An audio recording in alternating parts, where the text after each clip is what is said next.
How would you like to experience the thrill of never being held accountable for your actions? You could crush people like ants without consequence, or tear off their heads or limbs as you please. Believe me, such a life is but one small step away. What point is he trying to make? Freedom? But the freedom to kill? To do evil and get away with it? Why would you offer me that?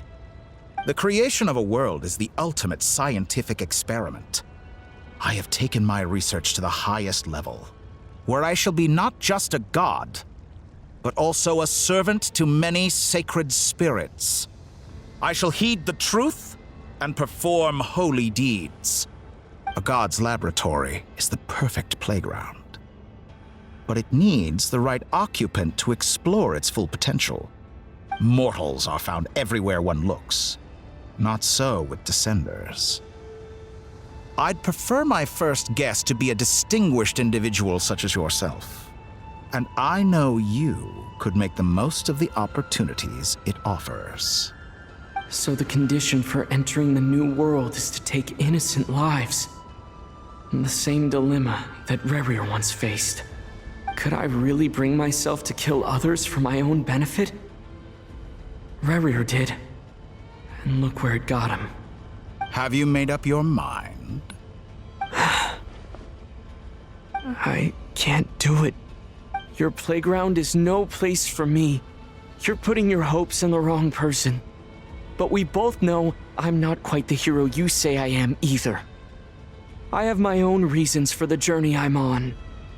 And they aren't all selfless. You've grown a lot since we last met. But there are still things you are unwilling to compromise on. This will only hinder you. Why don't I lower my requirements a little as a gesture of goodwill? I'll give you a little time to learn to be a less noble soul. That'll make things much easier for you. I really doubt I could live that sort of life. And yet you already sound less defiant than a moment ago. The benefits appeal to you because you can read the signs of the times. Why don't we return to my research facility? Your last visit was so rushed.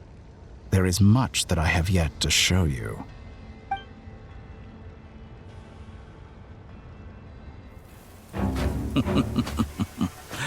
Now to that question,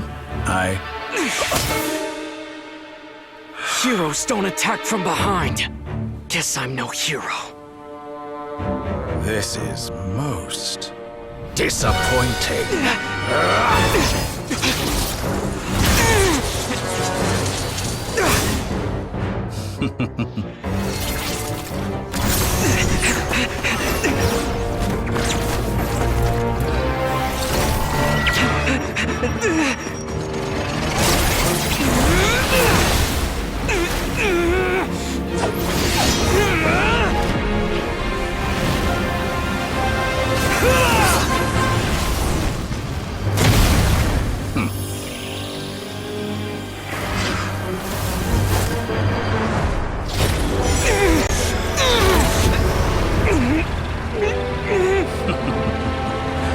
Now then.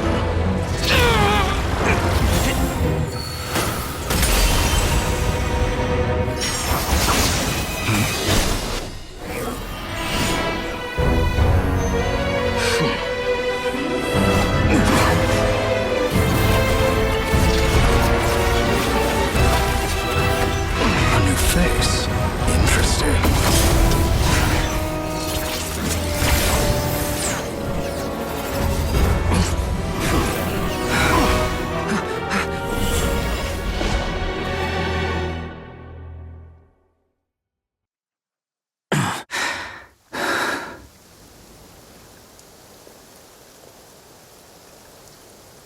You're still gonna call me Hack Guy after that, huh?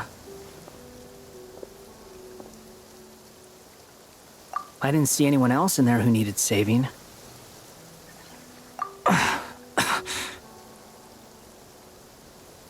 It's nothing. I'll be fine. Why are you looking at me like that? Is it that shocking that I'd come to your rescue? I owed you a favor back in Sumeru. Now we're even. Distracting Dotori was tough, I won't lie. He's not gonna fall for the same trick twice. That was my one shot. I'd hoped to use it to take him out. Ugh. I never wanted to obliterate someone more than I do right now.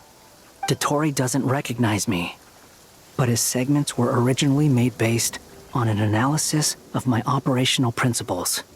I expect it's only a matter of time before he figures out what I am. So Dotori doesn't recognize Wanderer because he deleted himself from Irminsul. Did he really miss his only chance for revenge by saving me? Why the long face? Hey, I'm not blaming you, okay? And I'm not complaining either. Rescuing you and killing Dotori are equally important goals. Everyone would be pretty stuck without you. It's best you live to fight another day. How are you holding up? Are you all right? Hat Guy said to put safety first, so we agreed to run as far away as we could after leaving the energy field and only meet up once it was safe. You don't look injured. It seems that Dotori didn't do anything to you. All right. Rescue operation complete. Let's head back. There's a lot more work to be done before this is over.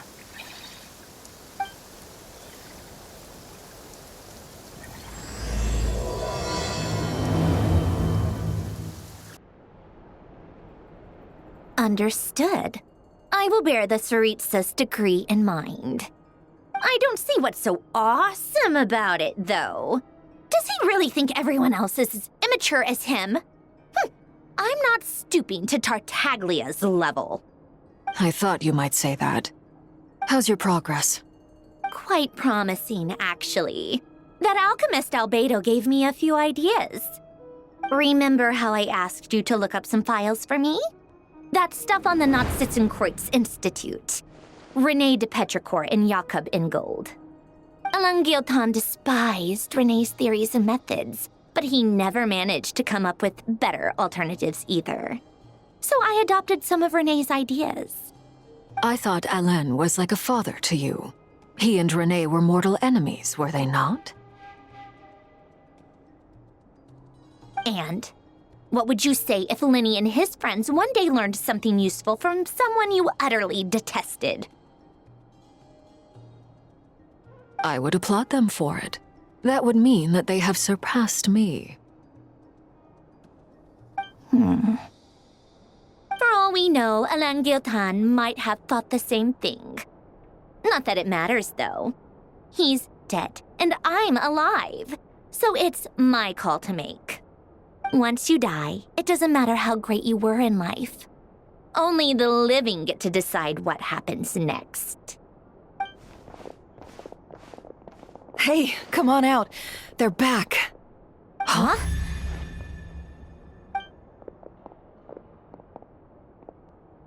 You're back?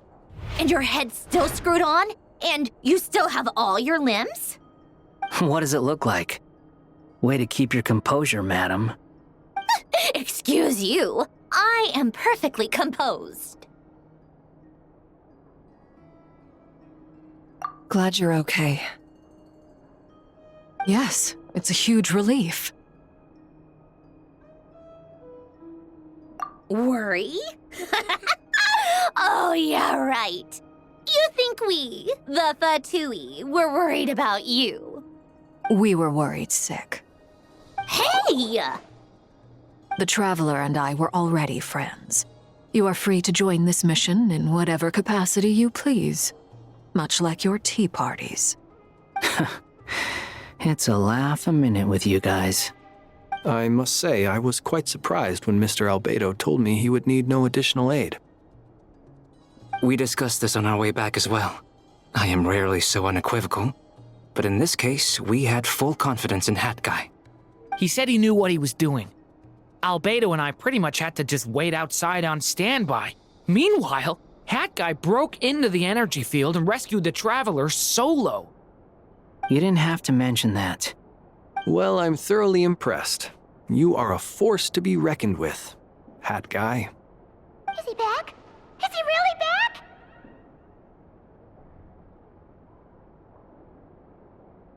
Traveler! It's really you!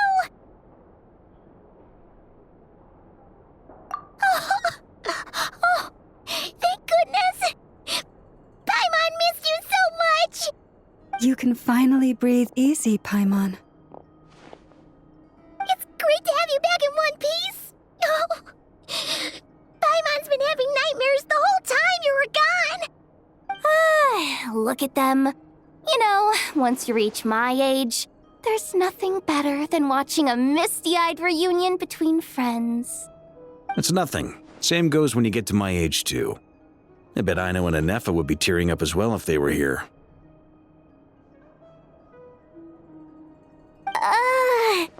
Varka, I'm not sure Anefa can cry.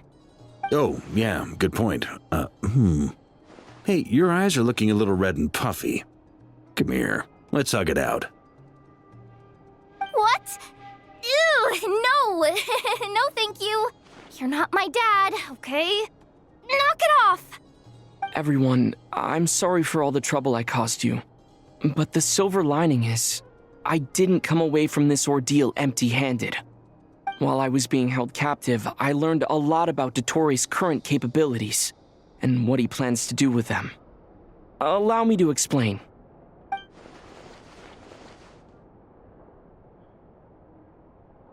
The three moon goddesses were even more powerful than we imagined.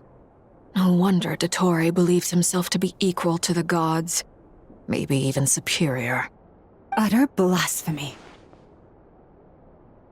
While everyone was gone, Nefer and I made an interesting discovery, and I believe Miss Sandrone has something to share too. Ma'am, perhaps you could do the honors?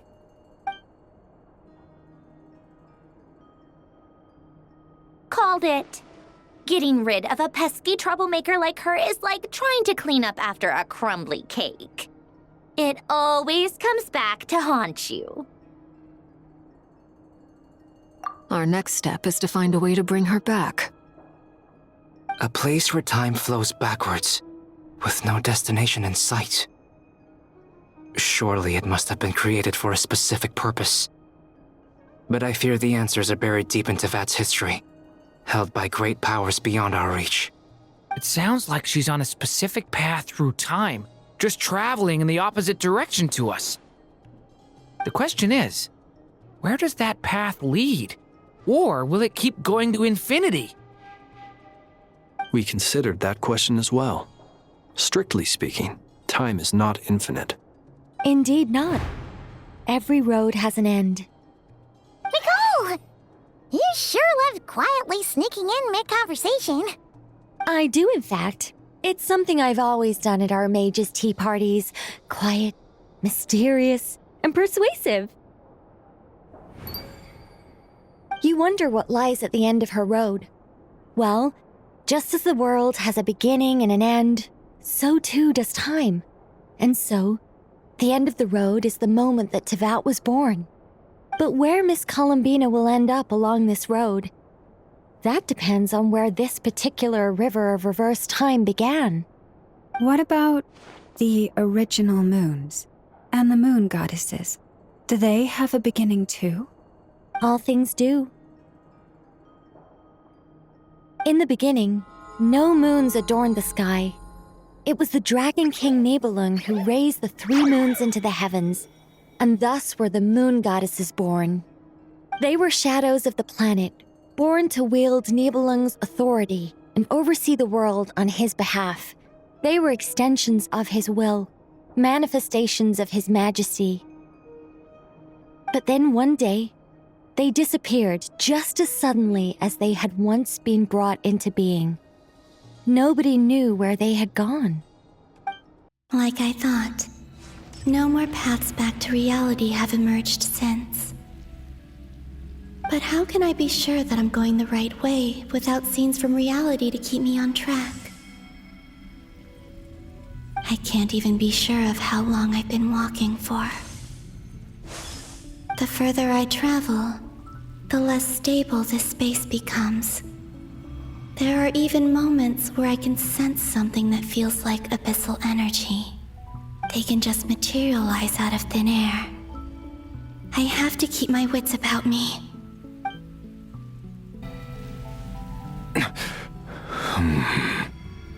You are the moon goddess. But how? Please, there's no need. I'm not interested in fighting anymore. I find that a little difficult to believe. Yeah. Honestly, so do I. The way you used my own power against me was... It was a brilliant strategy. And then, in the final moment before I was thrown into this space, I got to see an old friend. Mr. Dainsleif. Right. It was so long ago now. But we were friends once. And when I first got here, I was filled with hatred, remorse, and rage. How I cursed and devoured. I tore everything here apart. I was consumed by the desire to leave this place and have my vengeance. But to no avail. This is a place with no exit. This is the second time I've entered this space. Though I have no memory of the first. I was torn to shreds the moment I entered. But this time I survived. It must be partly because of this new body. And partly because of all the Kuvaki I absorbed in Nodcry. Are you the source of the abyssal power in here? Not all of it. Some is from when I first arrived here and tried to destroy everything. But there was already a degree of abyssal power here before I entered. And like a venomous snake baking in the merciless sun, it tried to slither into my shadow. Tried to? So, you rejected it? Yes. Because after that, the world suddenly became silent for a moment. What do you mean? The voices in my head, they were gone. And then, I saw her. Her? Thelindis. My former lover. Never mentioned that she saw a memory of Thelindis leaping into the moon's reflection.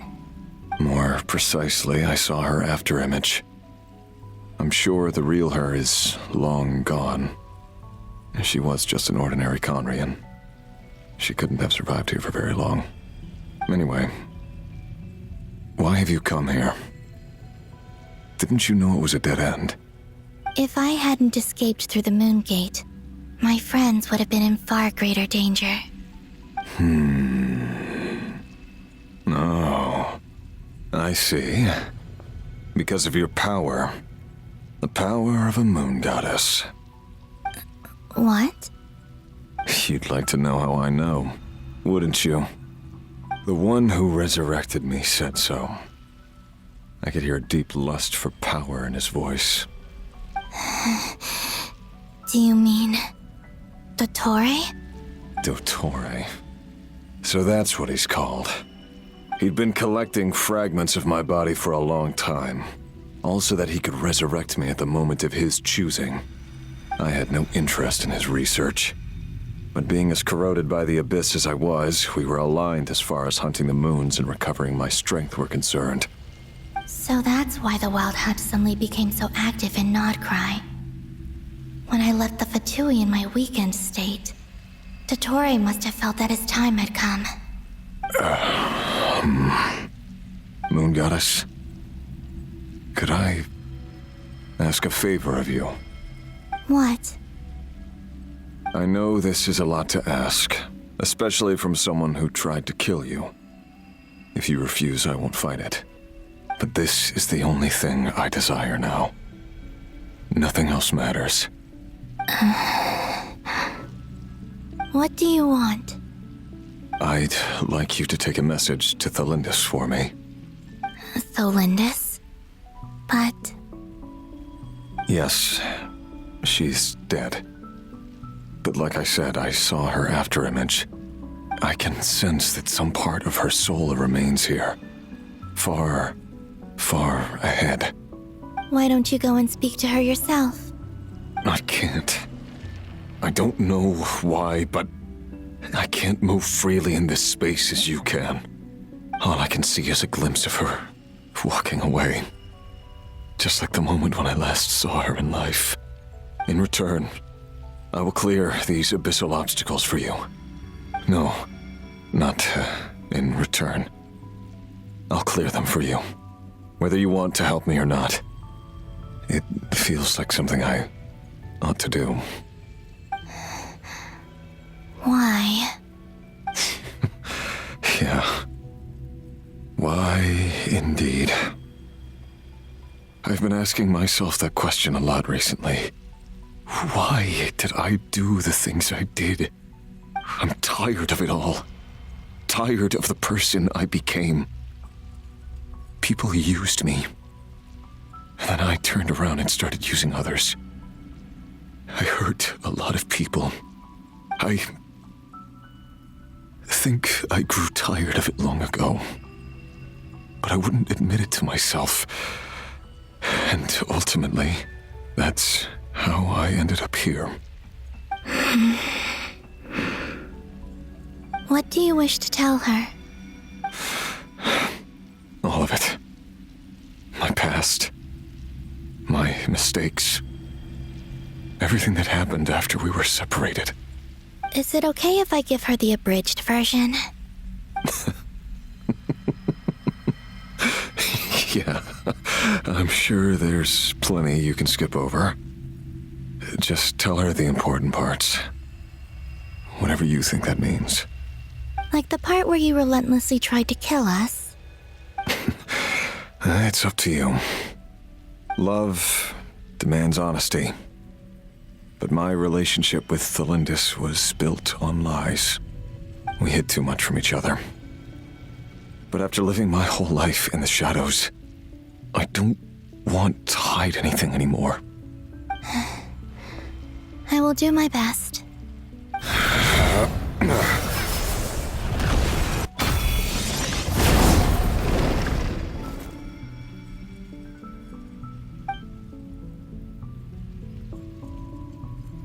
There. The abyss will no longer stand in your way. Even though Mr. Dainsliff felt he had to fight you, I think he still regarded you as a friend. Dane? He said that you betrayed him, but he also felt great remorse at never having understood what you were truly going through. Why tell me this? Because if he'd known that someone could take a message to you, I believe that's what he would have said. Thank you. It means a lot. I know this will sound strange coming from me, but don't die, Moon Goddess. I can tell that you're determined to get out of here.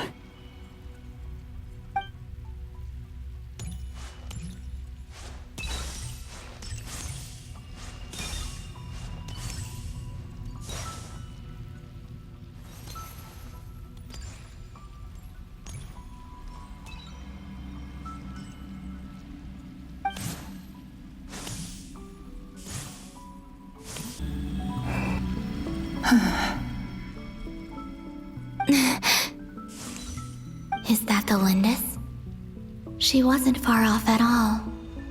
And yet, they can never meet. Hello, Miss Thelindis. Who are you? How do you know my name? I've never seen anyone else here before. You can call me Columbina. I promised Rerir that I'd bring a message to you.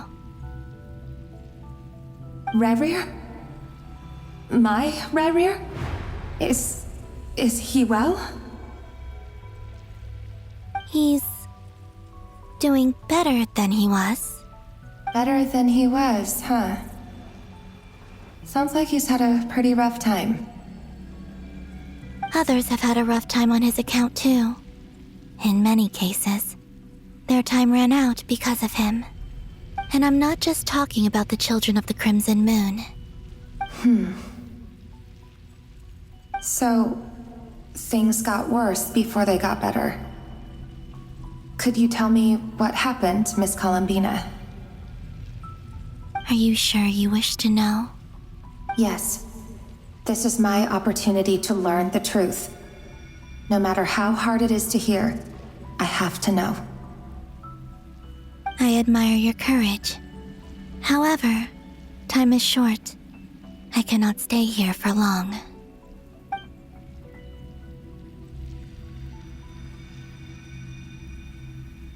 Ryrir had seeds of hatred in his heart, and many people nursed them for their own ends. On some level, everything he did was to try and find a way to see you again. But in the end, he came to regret his mistakes. He wanted to apologize for hiding his past from you. Beyond that, he did not say specifically what it was he wished to convey to you, but I'm sure that you've always been on his mind. You are what has kept him going over all these years.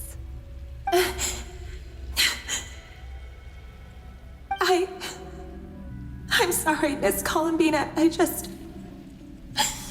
is so upsetting. I'm not sure how to put my feelings into words. It's all right. I understand. Well, that's everything from me. So, I guess I'll be... Wait. One moment. Time flows backwards here. The road ahead only leads further and further into the past. I know. I intend to reach the end of that road.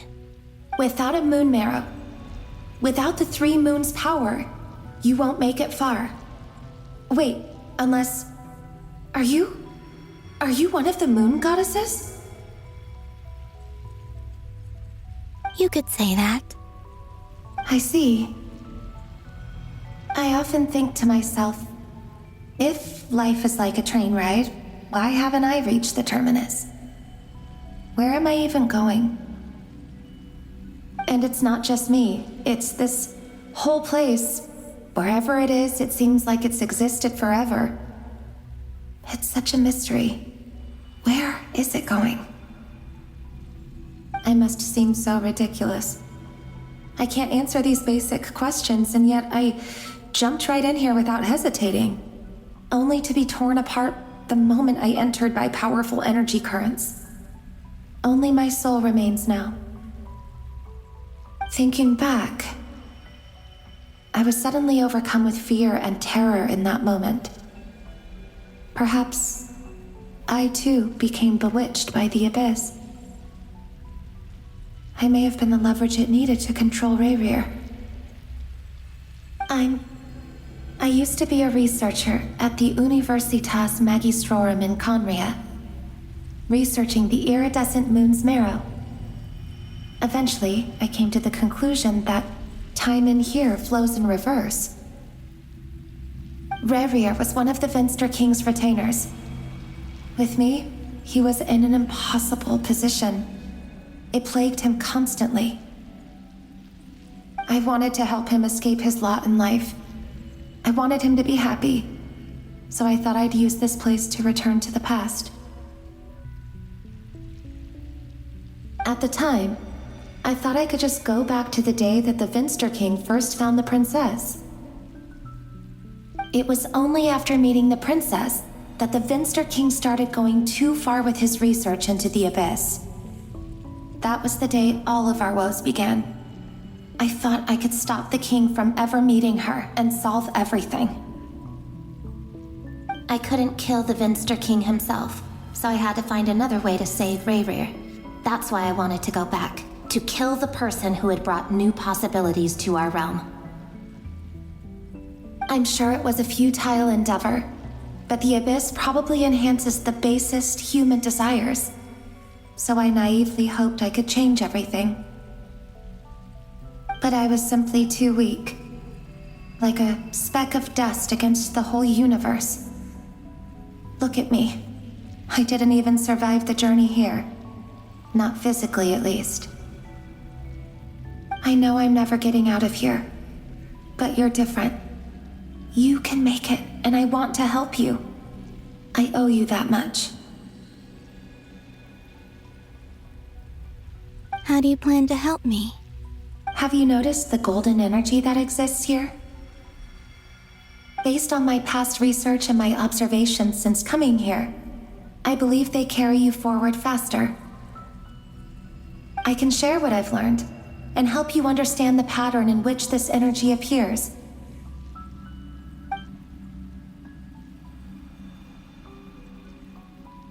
I think you just might... Now, I know you will be able to change the past. Also, I've been speculating about where this space ends. The documentation was scanned, but from what I know of the legends about the moons, the oldest ones seem to begin with Nibelung, king of dragonkind.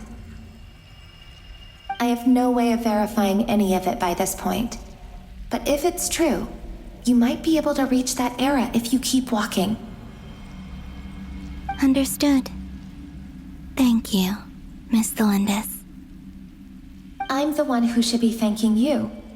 If you hadn't entered this realm of everlasting death, what use would my deductions be? Thanks to you, they have some meaning. About Rayrir, I'm so sorry. For everything.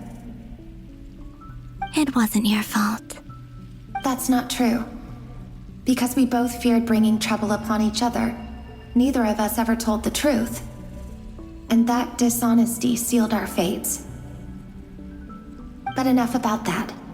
I wish you a safe journey, Miss Columbina.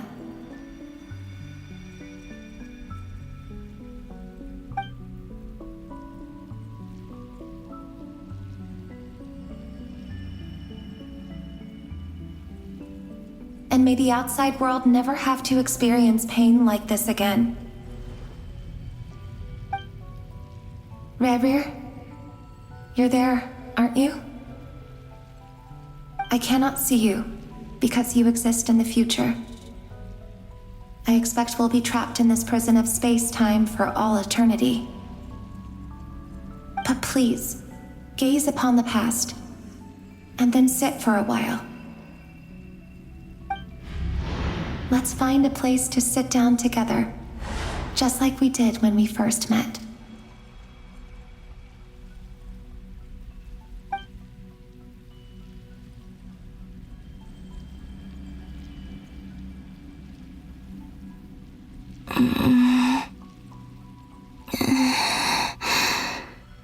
How long have I been walking? How much further till I reach the end? Is there even an end to be found? Everything's getting blurry.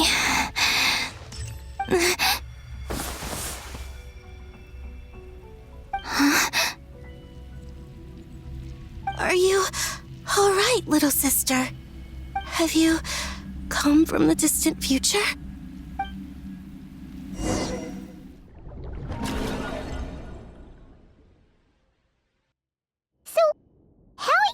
Did the moons just disappear? Shouldn't it be a little harder to get rid of major creations like moons? The world is a vast and ancient place. On a certain scale, all life lasts for but a fleeting moment. Miss Nicole explained that the moon goddesses likely perished in the War of Funerary Flame. The moons themselves were also destroyed at that time, save for the Frost Moon, from which a new moon goddess was later born. Am I missing something then? 'Cause the stories say that the moon goddesses were born on the moon, but doesn't Columbina say she was born in Nodcry? Huh, you're right! Why do their birthplaces differ? What's the difference between the two generations of moon goddesses? Also, remember what Sandrone said? Her scans detected 4 moons. In other words, 4 moon marrows.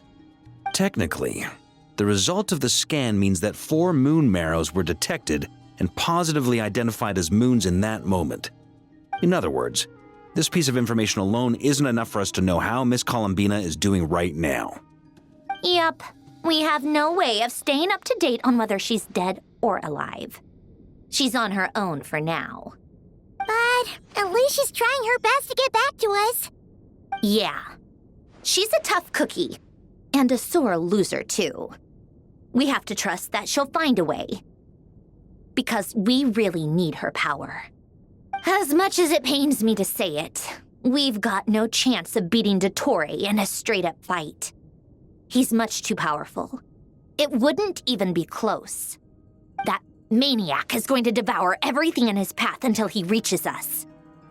We need to find someone or something that can stop him before he does anything worse. I'll be frank. Our only hope of defeating this false god is with a real moon goddess on our side. I'm not just saying this because Columbina's a friend and I want her back safe and sound. It's just the truth. And I know that even she was no match for him when he attacked, but I don't have a better solution. We're not giving up on saving her, whether she can defeat Dottore or not. Right. Don't worry, Miss Sandrone. We're all aligned on saving Columbina.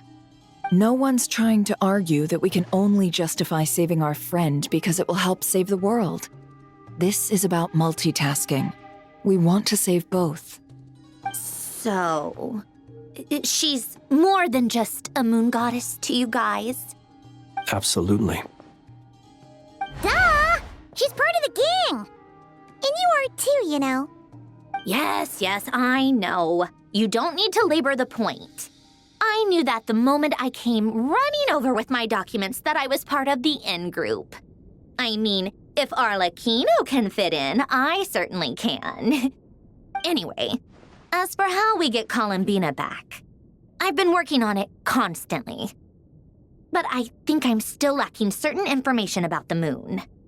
I'd probably get there if I could continue my calculations, but the problem is, I've run out of computing power. Computing power? You mean you need more energy?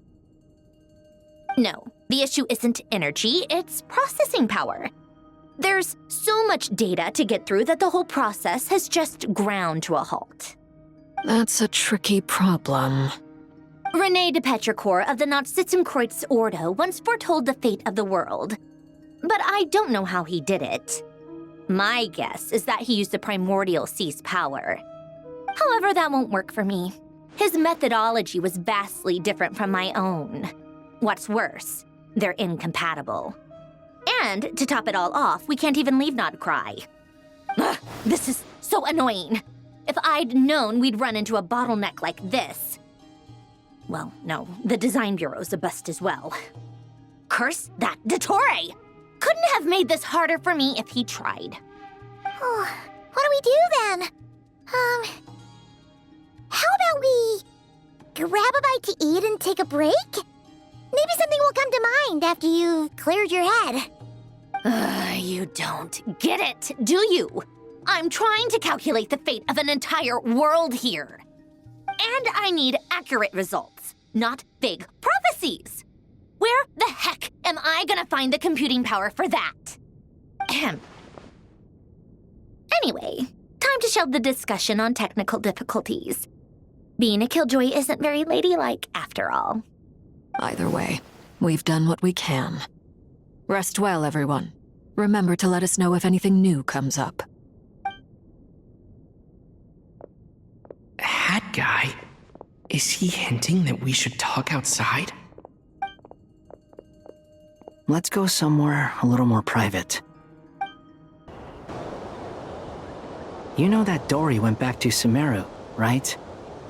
Yeah, she mentioned she was planning to head back. Things aren't looking good for Nodcry. She's gone to spread the word so that Sumeru has a chance to prepare for the worst. From what I know of Dottore, there are 2 possible reasons why he hasn't made a move yet. One is that he's still working through some kinks in his new powers. The other is, he wants to see how we're going to react. He'll easily devour everything eventually, so I guess he's in no rush to make it happen. The first false god he made was me. Now it's his turn. Even though my records were erased from Irminsul, Dottoro's ideas haven't changed one bit. He once told me that becoming a god was like turning yourself into a hungry wolf or giant serpent to devour the moon. Clearly, he began studying the moon goddess's powers long before he even tried making a god.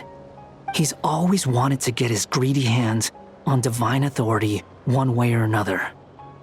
And in the end, he devoured the moon where I failed.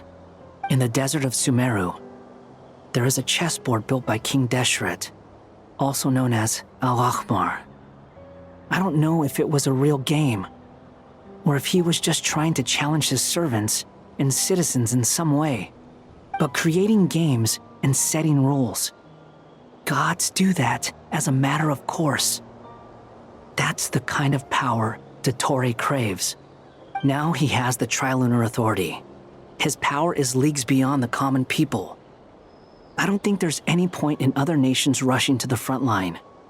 They're better off focusing on defense and hoping they can fend off any threats that spill out from Nodcry. Either way, Dori will inform Lesser Lord Kusanali, and she will contact the other gods in turn. The Seven will have some recourse available.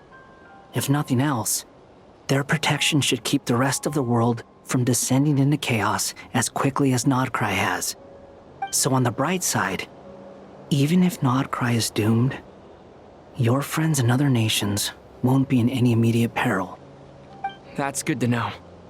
But I'm not ready to give up on Nodcry yet. There's a word for people who refuse to let anything go. It's called being greedy. Maybe it sounds greedy to you, and probably naive too. But whatever you call it, that's what gives me the determination to keep fighting. Battles are fleeting, but the will to fight is a long-term commitment. Give up for even a moment, and your resolve will shatter. Why do you always feel the need to do the right thing? No one is born to be a savior. I mean, who's gonna criticize you if you fail or give up? Don't take this the wrong way, but Dottore said something similar to me. I guess the Fatui attracts people who don't believe in saviors. Not necessarily. It's less about belief for me. I just want to know how determined you really are. After all, I don't owe anything to anyone else here. Only you. You look kinda worried. If your arch-nemesis was about to achieve their ultimate goal, I think you might feel a little worried too. That's true. Dottore is about to become an omniscient, omnipotent deity. That's gotta be a bitter pill to swallow. Still, you're calmer than I expected. Obviously. I have to admit that my past self was a reckless fool who misunderstood not only the point of revenge, but how to achieve it. And as much as I want my vengeance, I know I'm not gonna get it by acting alone. If the world's taught me anything, it's to think before I act. Too bad it never taught me any other virtues, though. So, I am going to destroy Dottore, no matter what it takes. So, what's your plan? I'll get to that. First, tell me, what do you think of Sandrone? Just like Paimon said, she's a friend, part of the gang. How much do you trust her? This is a serious question. Think carefully before you answer. Although she's with the Fatui, she has her own values, and she's helped us a lot. If nothing else, she's clearly going the extra mile for Columbina. I see no reason not to trust her. If you say so. In that case, the three of us need to talk. I have some thoughts about her computing problem. It can be solved, but it will come with a cost. How much? If I can afford it, I'll cover it. Sometimes your heroism really backs me into a corner. You know that? Come on, let's go talk to her.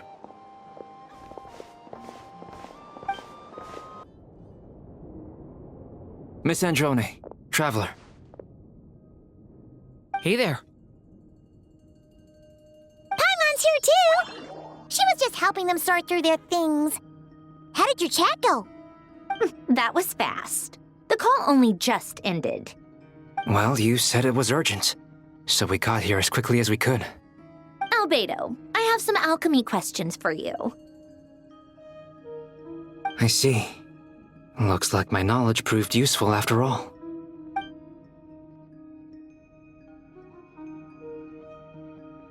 If I might ask, what is the end goal for the modified formula you'll be using? I needed to predict the future of the entire world. But I've run into some teething issues since trying to implement Renee's theory of the 4 Orthants. I see. I'll have a look at it. Still, computing power is the real issue here. How do you plan to solve it? About that, it's been sorted. Oh, with the Traveler's help?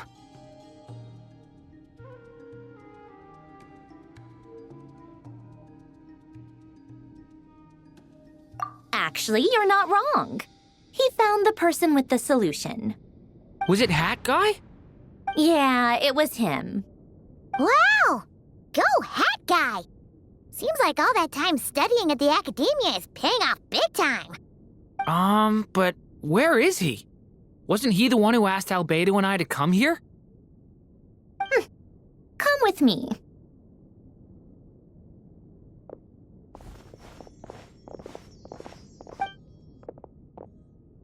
Hat Guy? What's happened to him? Hat Guy! Can you hear us? No response. I guess he's in hibernation. Hat Guy mentioned that he was a puppet. It seems that his functions are currently shut down. I presume this has something to do with the solution to your computing problem. That's right. He and the Traveler came to see me.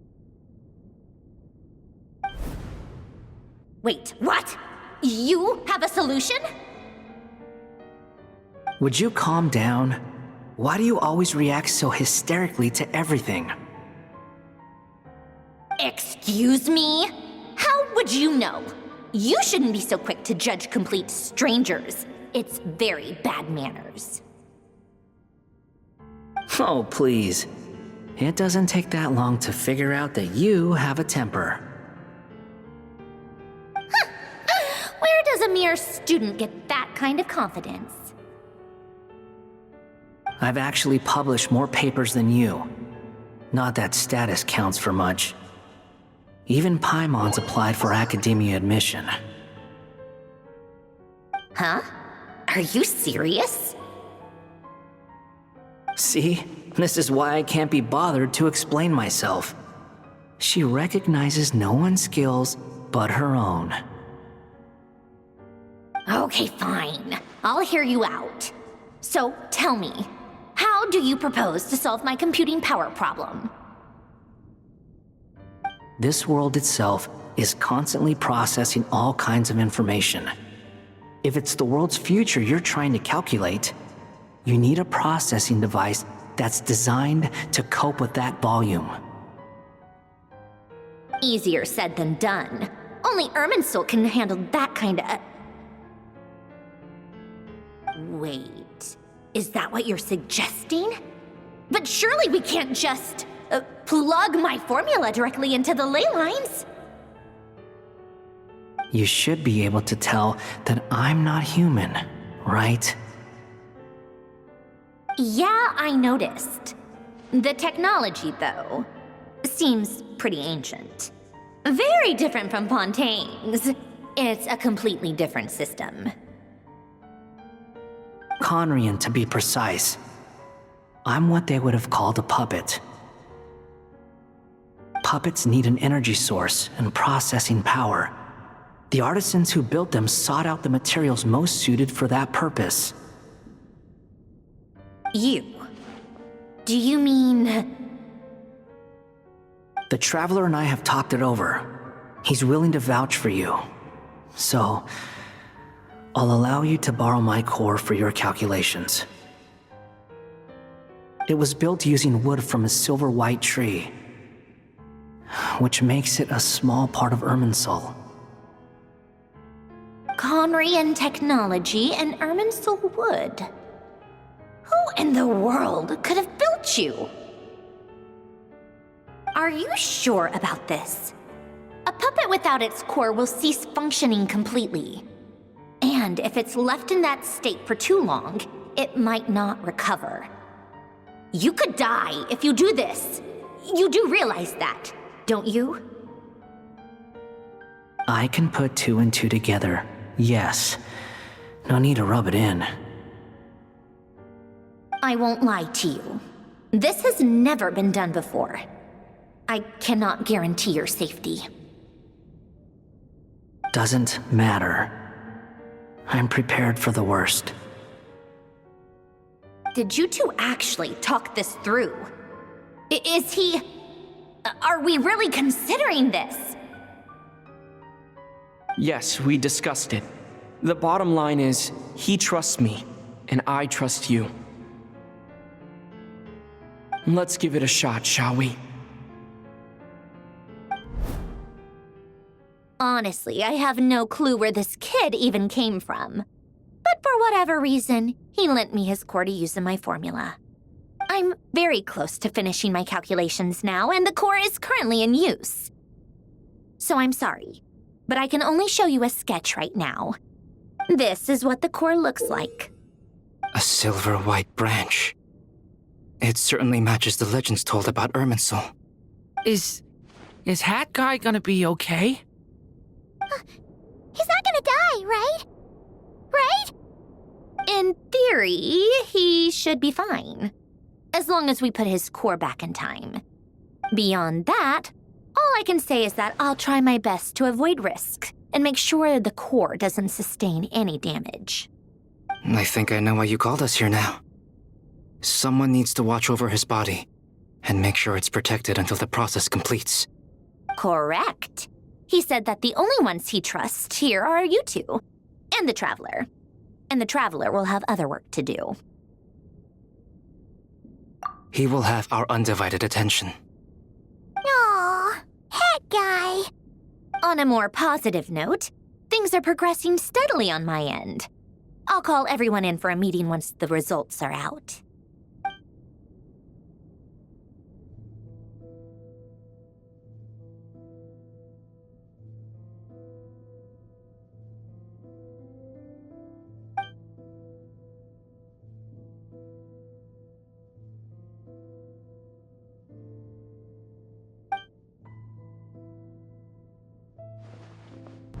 The worst case scenario with the core removal is either a system reset or a total loss of function. But I'm not afraid. A quiet death should have been my fate long ago. A core is completely different from a heart. It's like another vital organ entirely. I never believed it could be a true replacement for what I sought. But in the end, it turns out the core was more useful to me. Pretty funny when you think about it. It's like the punchline of my entire life. Do you think there's any difference between a puppet and a human? If not, then this would just be another samsara. I have already experienced both a past life and a next life. Part of me wonders whether I'm only capable of making this decision because I've become a real human. What's with that expression? Isn't this a good thing? Sandrone will succeed, won't she? She has to. She will. We all have to persevere until this is over. That's right. And I'll protect you all until a moment of victory arrives.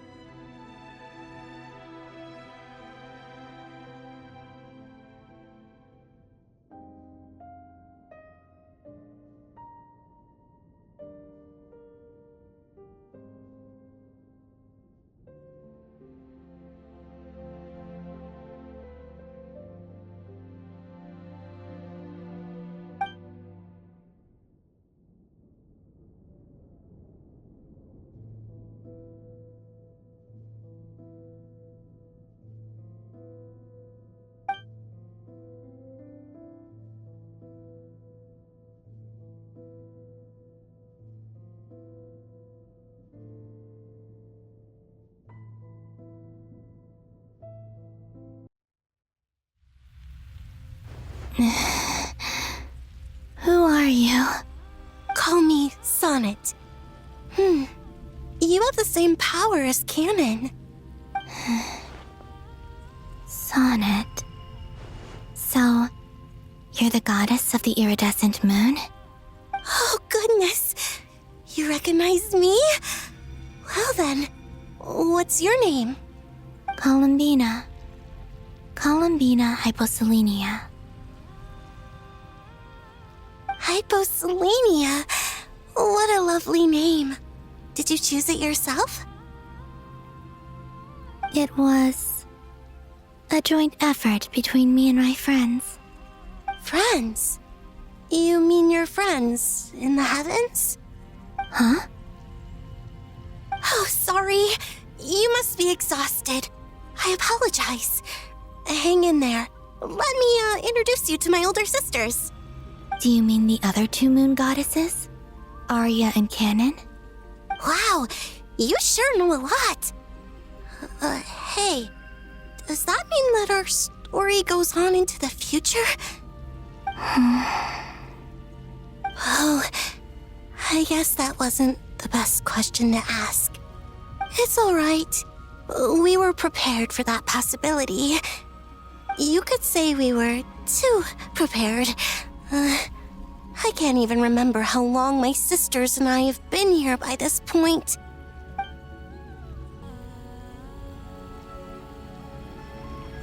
Sisters! I'm back! And look who I've brought with me!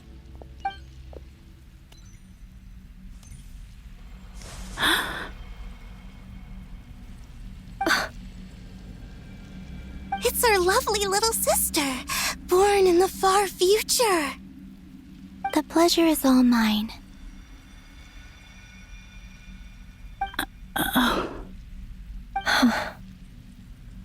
Allow me to introduce you to Columbina Hyposelenia.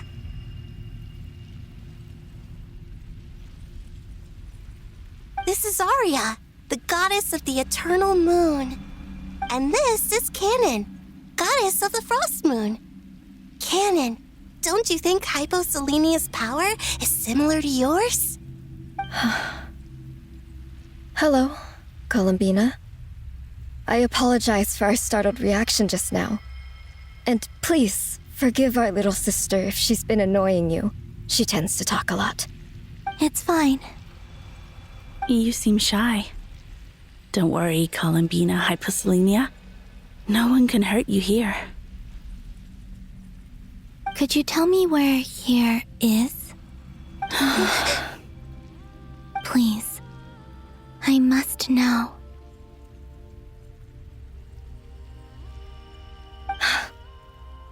My dear sister, this is where Tevat's original ruler, the Dragon King Nibelung, imprisoned the moon goddesses.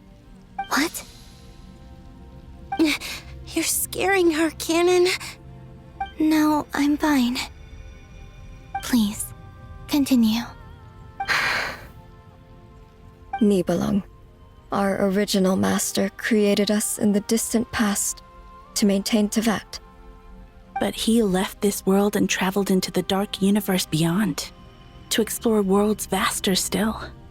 Day and night, we fulfilled our duty in the heavens, until the day that the first descender arrived. The great ruler of the firmament. The heavenly principles. Is that what later generations call them? I see. But we did not reject them at first, nor did they seem to harbor ill intent towards this world. We coexisted in peace. They were like a guest in our home. Slowly, however, we came to realize that our guest had a growing desire to change and dominate the world. And you didn't stop it? No. There was an order to the rules they set up that Nibelung never taught us.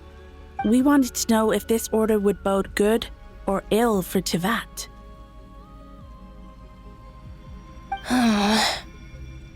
All right. Canon and I wanted to know. Sonnet was against it from the outset. Later, we discovered that this great ruler of the firmament bore an almost paranoid hostility toward the desire of certain life forms to seek power. Or perhaps they feared them. They would even cast down celestial nails as manifestations of their power, to punish the civilizations of the world below.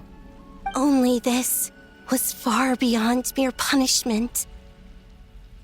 Right. Their rules brought order, but the price people paid for merely testing the limits of those rules was far too great. I did everything in my power to help the punished escape catastrophe, but still, too many lives were lost. The ancestors of the Frost Moon Scions were some of the ones you helped. But just when we had decided to take countermeasures, the Dragon King, Nibelung, returned. And so began the War of Funerary Flame. So, that's the name the world gave that war in the future. Well, who won in the end? As far as I know, the Heavenly Principles won, although it came at a great cost. They remained in Teyvat, where they continue to rule to this day. And the world's original master, the Dragon King Nibelung, was destroyed. And what of the moons? Are there still 3 moons in Teyvat's skies? You can tell us the truth, Columbina. We know we are but remnants of a bygone age. We are prepared for the answer. Only the Frost Moon remains. But it has been cast beyond the false firmament by the Heavenly Principles. The eternal and iridescent moons were both shattered during the war. So death finally came for us in the end. Sonnet. But you're still here, aren't you? A moon goddess cannot live without her moon, Columbina. She's right. That's why I began to disappear. Because the Frost Moon is cut off by the false sky. How much worse it would have been if it were outright destroyed. Our souls may endure within this lunar palace, but if our moons are destroyed, then we shall disappear the moment we depart from it. I'm sorry. There's no need to apologize to us, dear sister. If anything, we owe the world an apology. If only we'd decided to act sooner, rather than arguing amongst ourselves. all the more reason not to spend this time in regret and repentance. Instead, we should focus our efforts on how we might help our future sister. Sorry? Don't you see, Columbina, your story is not yet over. Is that not why you are here?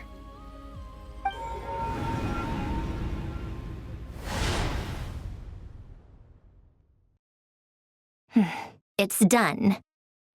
Initiate numerological array. Continue running primary process. Calculate the world's fate through extrapolation. And identify nodes of potential change. Secondary process, scan for moons. Still 4. The number of moon marrows hasn't changed. Wait, let me think. Is it possible that there's something I've been misunderstanding about the moons all along? Variables. Variables in the world. I know where potential variables within the world come from. So what about the moons? Are there any variables there? Like their life or death, for instance. What if being alive or dead makes no difference to a moon? But that's so strange. Even immortal gods can die.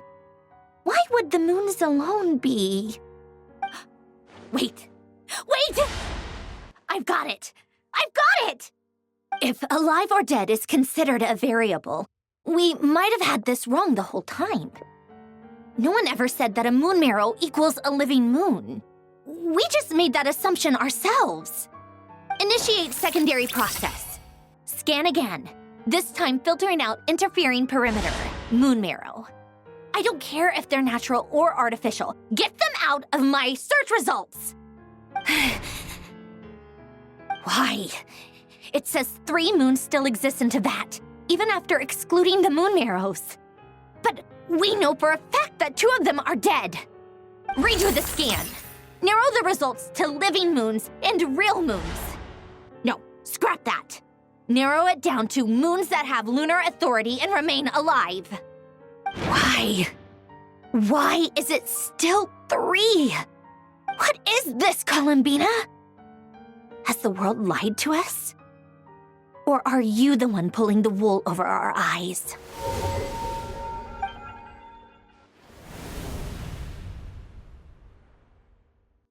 So, you think that the moon's reflection might be where Nibelung imprisoned the 3 moon sisters? Yes, it would explain a lot, such as why that space would respond to a moon goddess's power, opening the moon gate at her command. It would also explain why Miss Columbina has been unable to leave, and why time flows in reverse there. In the messages she sent, Columbina promised us she'd find a way to return, but we have no way of knowing how, when, or where this might happen. The fact that she still has yet to reappear in this world indicates that returning from that place is no easy feat. We cannot afford to simply wait for her. So you're saying, if she could return by her own power alone, she would have done so long ago? Yes, she certainly wouldn't leave it to this late stage when it's so touch and go. I've been giving this some thought, and I've come to believe that Luana's harm might be an anchor that she left behind, as a sort of future waypoint. This could also explain why Luana's heart is always by the traveler's side. Sounds like a plausible theory. If that's the case, there must be some criteria we need to fulfill to allow Columbina to return to the present. The question is, what could they be?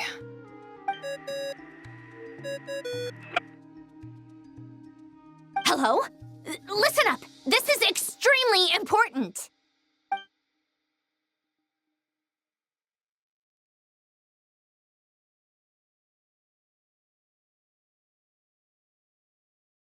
Not only is Columbina alive, but she may well exist in a form unimaginable to us. I'm still unclear on the details, but she's done something truly inconceivable in the past. And the clue to what she's done lies in the moon and Teyvat sky. Truly amazing.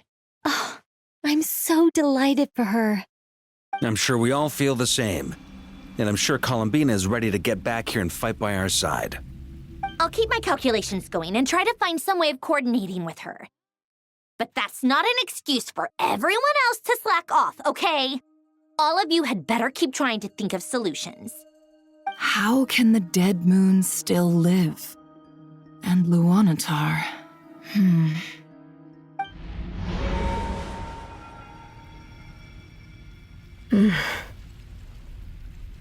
It's hard to believe that's what will happen in the distant future.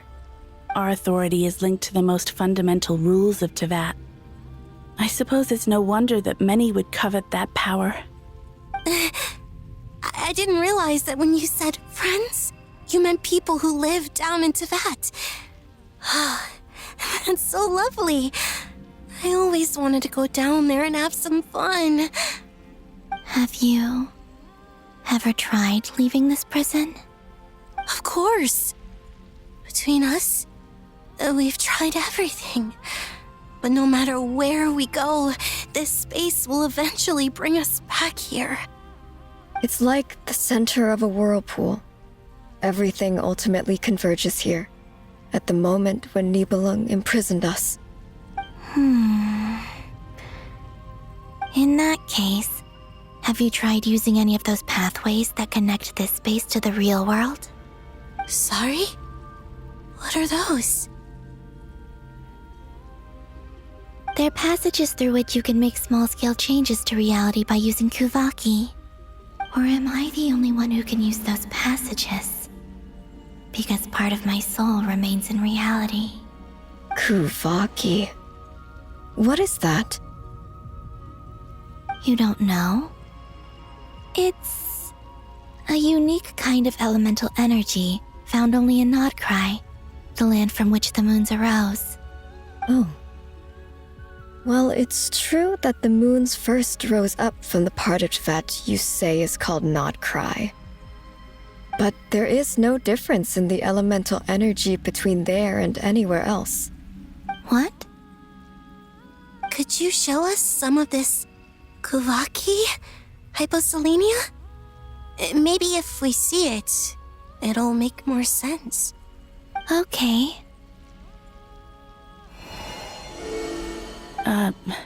Isn't that just your power? What? But it's everywhere in Nodcry. In the air, in the land. Even the creatures who live there have adapted to its influence. How curious. This Kuvaki certainly did not exist anywhere in the world before we were imprisoned. Let alone influence living creatures. So, how exactly does it affect them anyway? Can they float in the air like us? This is so strange. Why would their reality differ so much from mine? Columbina, you're looking for more than just a way out of here, aren't you? Yes. If I am to help my friends, I will need trilunar authority on par with that of our foe. You mean... you'll need our power? This sounds extremely risky. The Three Moons' powers are not mutually compatible. Concentrating them into one goddess will be a very painful process. And if anything goes wrong, it could tear you to pieces. I know. But I'm willing to take that risk. Even so, let's say we successfully transfer our authority to you. How will you take it outside this prison? Nibelung constructed this realm specifically to prevent us from using our powers to interfere in his war. No moon goddess can leave this place alive. What if I don't leave alive?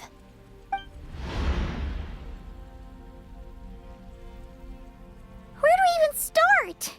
How are we supposed to figure out what we're meant to do to help Columbina?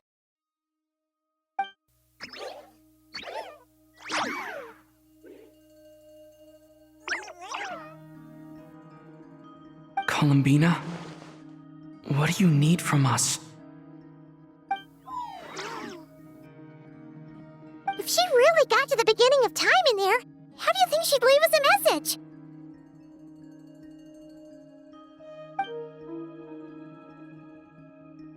You don't think she'd write it down on a stone tablet somewhere in the hopes that we'd find it, do you?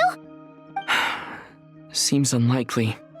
Columbina may not talk a lot, but she thinks deeply about issues like this. Let's review what we know.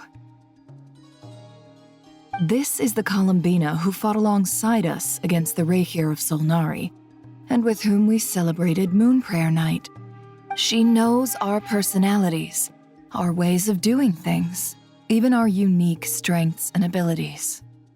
So, if she wanted to tell us something from a long, long time ago, what would she do? Oh.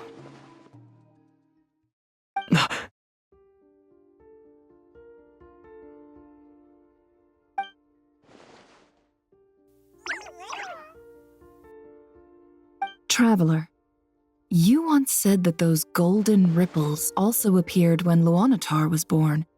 What if Columbina left Luanatar here, not just as an anchor to the real world, but for some other purpose? If she is part of Columbina, and Columbina knows that I can see past events through her... Oh yeah! Like when you peeked into Rarer's past through his heart! Nefer, wait.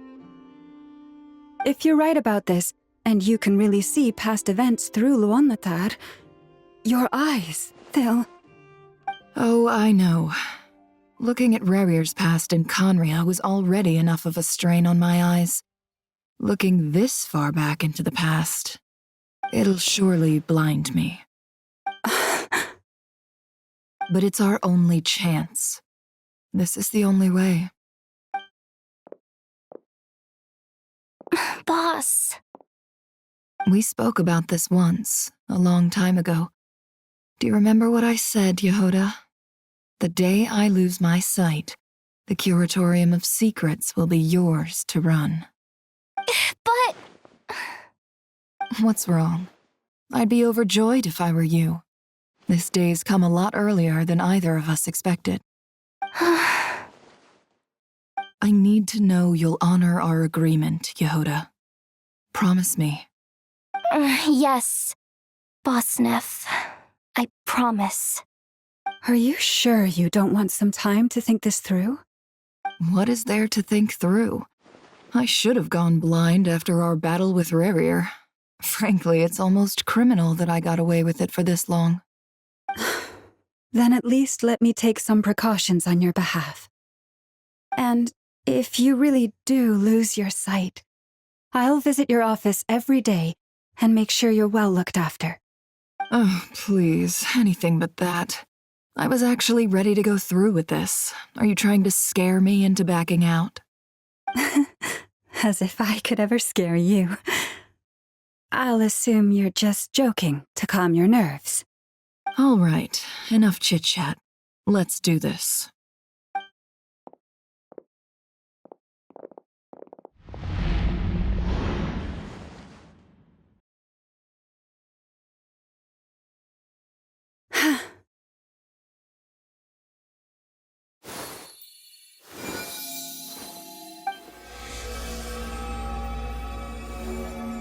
All done.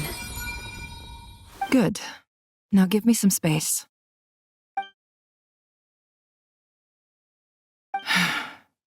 Come on then, little one. Show me what happened in the past.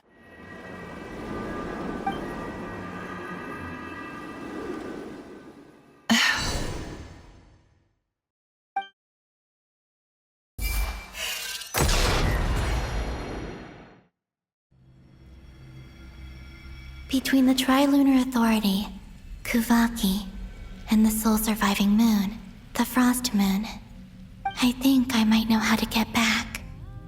But I will need my sister's help. Time to go talk it over with them.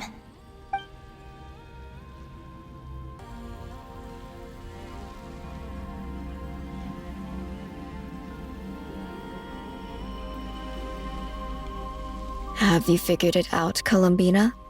Tell us, how do you plan to leave this place? I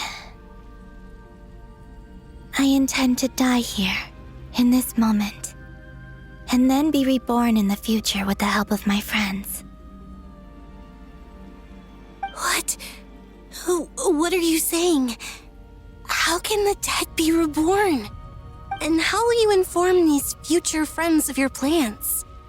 You can't exactly leave oracles. Nothing can escape this place. Not a single ray of moonlight. And even if you found a way, what if they never find the message you left for them? You'll... No, that won't happen. Come again? They will find my message. I'm sure of it. I'm not following. How exactly will you achieve this? It's quite simple, really. First, I will leave my soul here.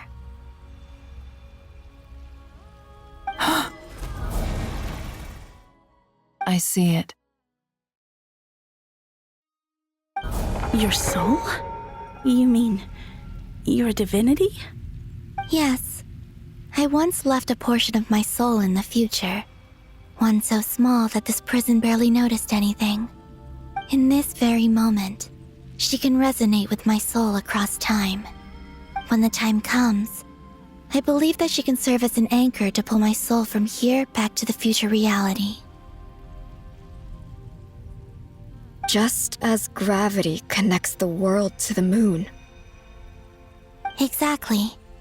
In the future, where I came from, the moon has been cast beyond the false sky, but I can still feel that it is there. In a similar way, I can feel a connection to the soul fragment I left behind even now. My friends can use it to detect my presence. But how do you just leave your soul here?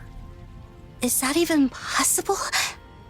On my way here, I met an ordinary mortal who entered this place long before I did. Her body is long gone, but her soul remains. And before that, I encountered an old enemy whose entire soul survives here intact, while the power that once corrupted his body has faded away. So, perhaps this space is specifically designed to imprison divinity and authority, but not the physical body. Still, even if your body can escape, would it not just be a lifeless husk without the soul inside? Wait, is that what you meant when you said you wouldn't leave alive? Yes, I shall turn my body into moonlight and pour it over Nodcry. That power shall protect the land and quietly blend into it, awaiting my soul's return in the future. However, I cannot do this on my strength alone. I would need your help to do this, so I'm humbly asking for your assistance. Oh, dear sister, you need not be so formal. As I said before, we are but remnants of a bygone age. You, on the other hand, were born alone in that distant future, and you have walked a long and lonesome road since then. How could I bear to let your story end here in this dungeon? Don't forget, we are your sisters, your family.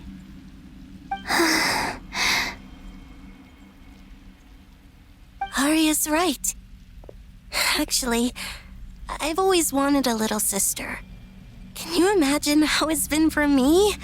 Getting nagged by two older sisters all the time. Now, I finally get to be the big sis. And not just that, but I get to help you return to your world, too. How could I say no to that? Sonnet. Canon?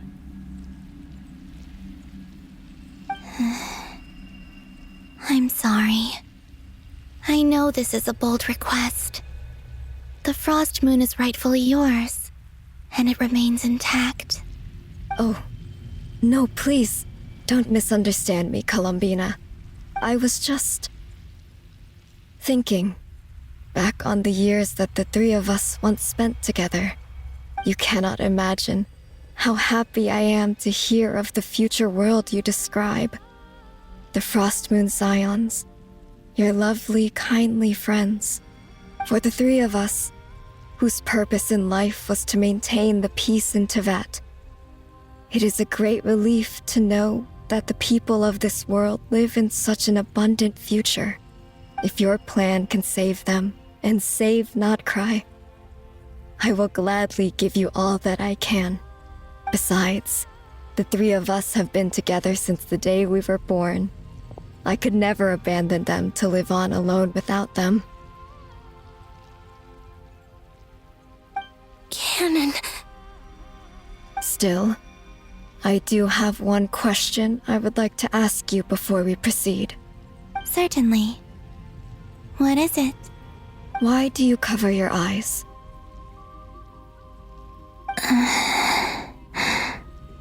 Yeah, I was curious about that too. But it seemed personal, so I didn't want to intrude.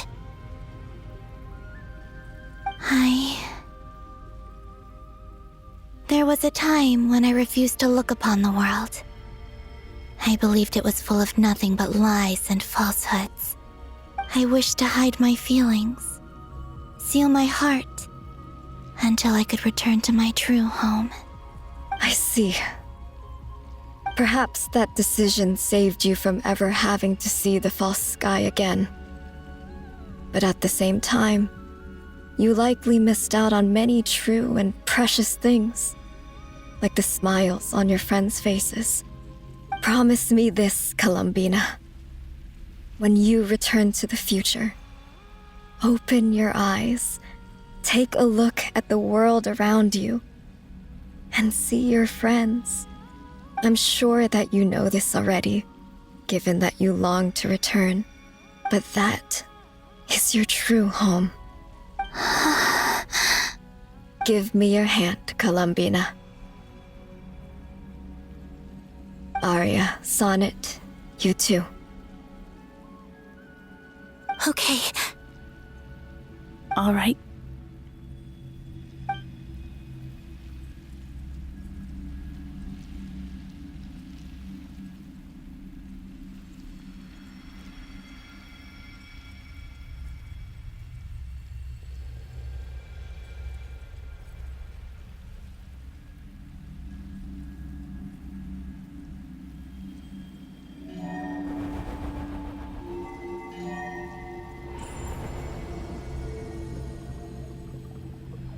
We once were the song sung for eternity, but now it is you who must continue to sing. We once were the tides in the great river of time, but now we subside, and you arise.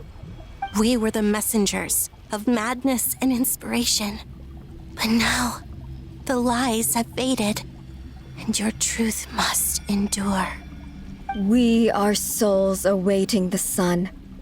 You must return to be with those who smile when they see your face.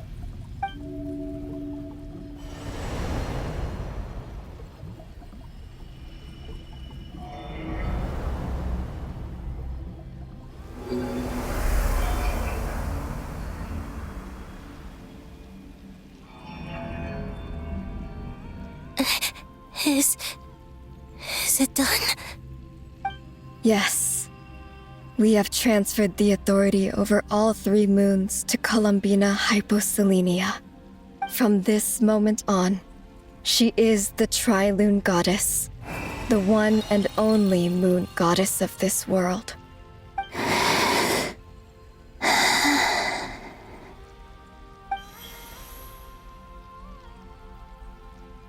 Thank you.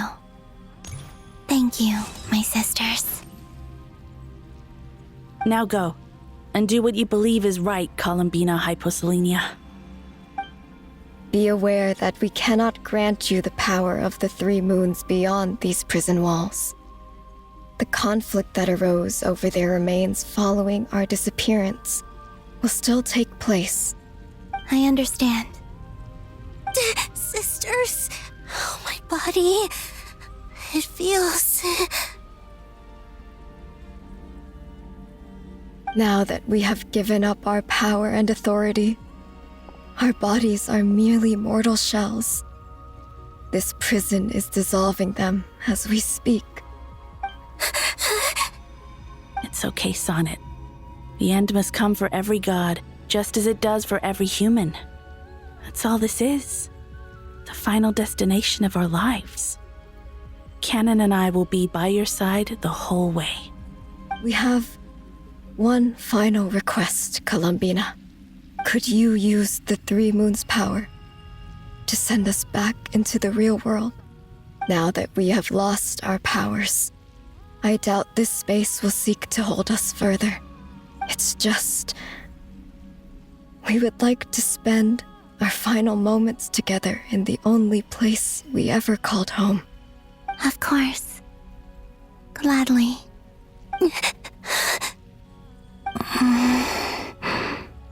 Sonnet? Yes? Don't... I wish I could tell her not to give in to the abyss. Not to be afraid. But is this really what I should say at this moment? Don't forget. I'm so glad to have a big sister like you.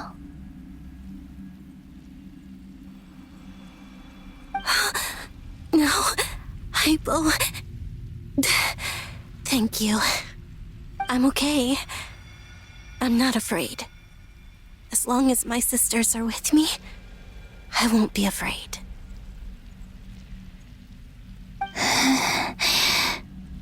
It looks like this is goodbye, sisters. Goodbye, Columbina. Take care of this world in our stead. I will.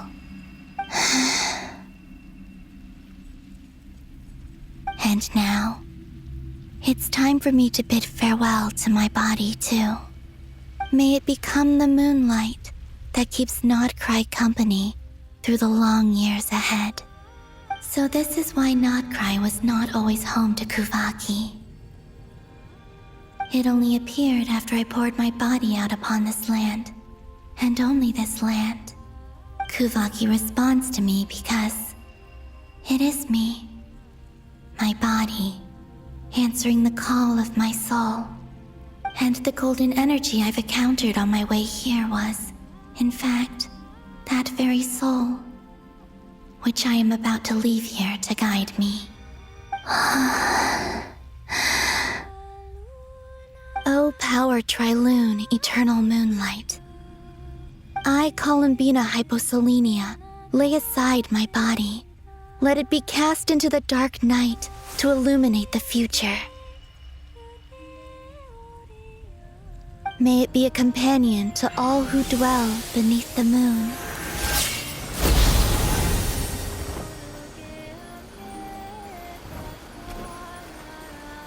Until the time comes for me to return home.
That was crazy! Were we even allowed to see that? Is anyone? Can you still see? How many fingers am I holding up? I see 2 fingers, and a look of sheer terror on your face. Truly astounding, Miss Nefer. Your eyes have glimpsed the very ends of the world, and yet they remain as sharp as ever. Or is the credit for this miracle due to Miss Lauma? It seems that even time itself is no match for your medical skills. Surely you jest, Mr. Flins. I suspect we have Columbina to thank. She must have realized the immense toll that the ritual would take and purposely set aside some of her power in the past to protect Nefer's eyes when this moment arrived. There is always a great price to pay for witnessing the truth, but it seems that this time, Columbina has shouldered that burden on our behalf. She chose the perfect method of getting a message to us. Though her eyes were always shut, she was clearly so perceptive. She knows us well. She knew exactly how we would think and what we would try. Despite being separated by time and space, we're seeing the same possibilities and seizing the same opportunities. We still don't even know if she's okay right now. But as long as there's a chance we can do something, we'll fight to make it happen. We'll get you back somehow, Columbina.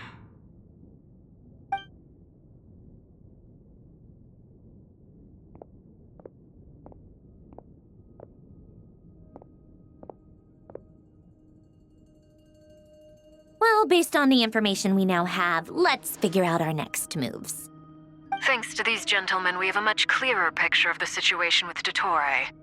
The civilian population has been moved to safety, so we no longer need to hold back. Miss Androne, how are the calculations going?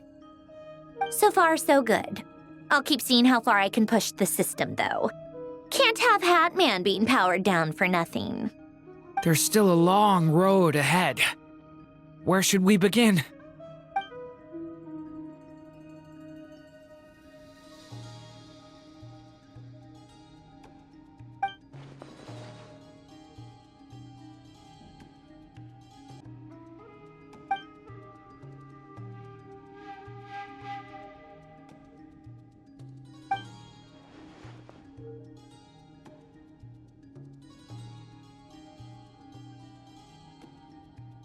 Our plan is clear.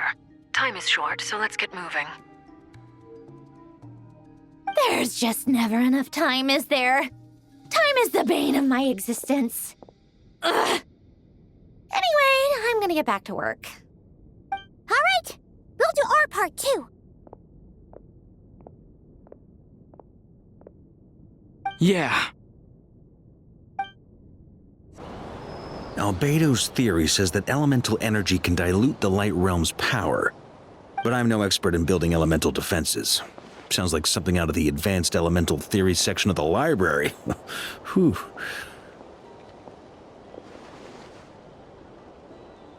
You seem quite troubled. Well, yeah. I mean, who doesn't get a little flustered when they're completely out of their depth? You were the very picture of confidence back when you approached the Hexen Circle. Eh, I could have been faking it through that whole meeting for all you know. Who's to say I'm not just a ball of nerves in a charming and gregarious package? Oh gosh, really? I'm so sorry, I had no idea. Well, you're all the braver for it. Still, I was much more in my comfort zone than I am here. At least in Mondstadt, you can cry for help from a cliff top and actually stand a chance of summoning Barbados himself. Things have never looked bleaker than they do now. If we don't pull this off, Tevat's doomed, isn't it? Oh, you think so? Actually, yes. Yes, it probably is. It's a shame. Don't put too much pressure on yourself. Tevat has faced annihilation many times in the past, but it also gave us you, didn't it? Hey, don't give me that. It's not like I'm anyone special. I disagree. Every human born in this world is special. We angels have always believed that. In that case, this humble human being has a big favor to ask of you. I thought you might say that. I'm sure Alice, in her great wisdom, sent you here precisely to help us in this difficult time, yes? Well, that has less to do with her wisdom and more to do with my power.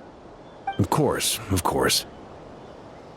Well, the thing is, these elemental defenses we're about to build, I don't think it's a question of if they'll fail, but when. Durin's findings from his patrols make it clear that Dottore is constantly expanding his territory. First it was his lab, then the design bureau, and now this. It's not realistic to completely stop him encroaching on the rest of Nagrai. Rather, our goal should be to stall him for as long as possible. If Miss Sandroni's calculations are correct, well, they're the closest thing to certainty we have in this situation, so let's assume they are. Anyway, her calculations suggest that our best hope for victory lies in Miss Columbina's return. It's up to us to slow Dottore's advance and buy time for her to make a return. Are you asking me to help you with building the defenses? No. I'd like you to prepare for what comes next. When he eventually reaches us, we will have to fight him. You were an angel once and a mage now. I'm asking you to lend us your protection. Oh. Can I take it that you're triggering the terms you fought for during our three-way talks? Well, technically those terms were about protecting Mondstadt. But if you're happy to agree to the change in location, then yes, let's do that. You're cashing in on this much sooner than I'd imagined. Well, yeah. The way things are going, I might not get another chance. Very well. The mages have heard the knight's plea, and we will respond. To tell the truth, Alice and I had already discussed how we might help you all, so I didn't come empty-handed. I always like to be prepared.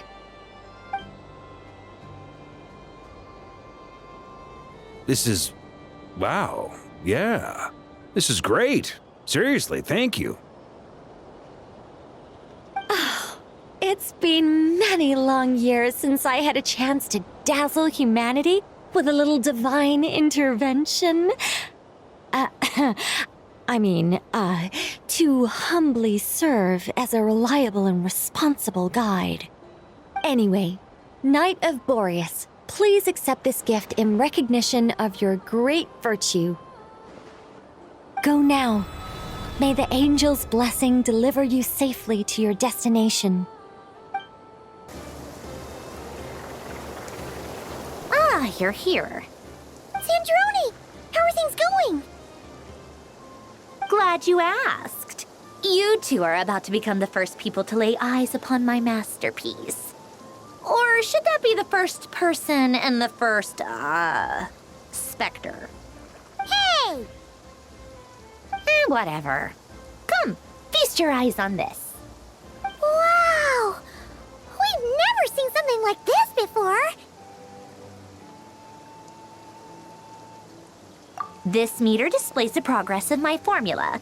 Currently, it's still making the most important connections. Once it's finished running, I'll deliver it right to your side. And then, we can finally bring Columbina back. What do you mean, deliver it? Can't you just tell us over the Dodo communication device? It'll just be some numbers, right? Ugh, you're such a greenhorn. This isn't the kind of formula you solve in math class.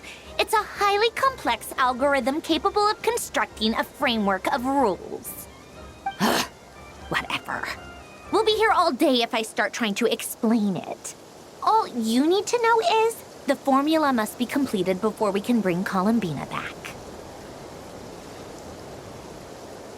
I'll share the data with you. Nicole's agreed to let me use her information channel, so we just need to use the Dodo communication device like so, and... there. Now you can check in on my progress.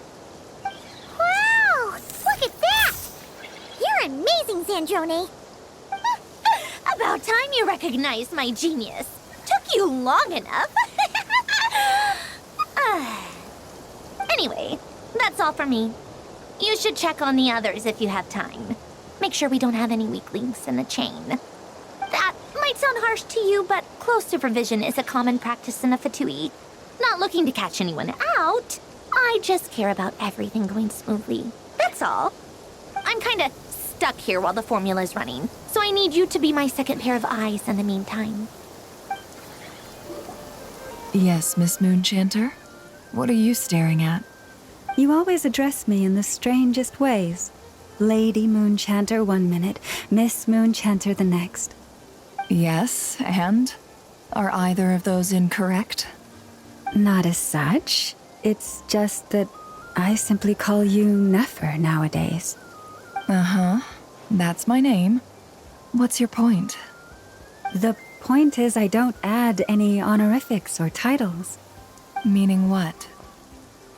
That maybe we're on friendlier terms now than we used to be. Is that how you see it? And I thought I was the one with eye damage. Never! Wilma! Paimon, traveler. Just swinging by to check in on you. How are things going? Did you manage to get some rest? Don't worry about me. I won't slow us down. And I give my all to ensure our victory. Ah, yes. Allow me to give you two a quick checkup. All done. You're both in good shape. You're welcome. You'll have your work cut out for you in this battle against Dottore, so make sure to get some rest in first. Paimon will keep an eye on him, don't you worry. I'm glad to hear it. Take good care of yourself, too, Paimon. Sure thing! Thankfully, Miss Nicole has come to our aid. Nasha Town is now looking very well defended. Golden Flame. Yes, that's Nicole's power, all right. Based on the latest message from Grandmaster Varka, it sounds like they've reached an agreement. The situation should be more stable with her assistance. Everyone will have at least some degree of protection. Albedo! Durin! Hello there, you two. Are you well rested?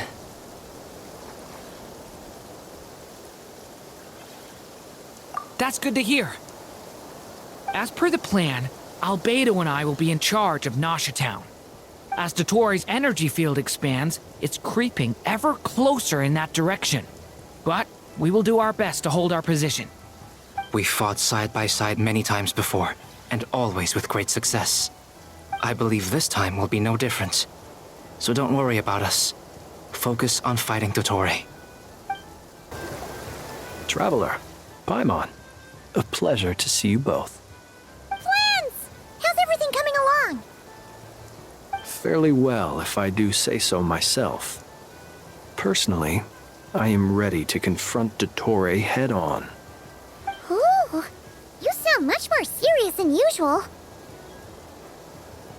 To be honest, I am not usually fond of exercising my full strength. For one thing, it's hardly conducive to maintaining a low profile. Besides, I believe one should have the right to choose when to show their hand. I am conserving my strength until the moment of battle is upon us. Anything to boost our chances of victory. Seeing you get into the zone like this really puts Paimon at ease. Huh, Traveler? I consider it an honor to have your trust. Rest well. I look forward to seeing you both in your element during the battle.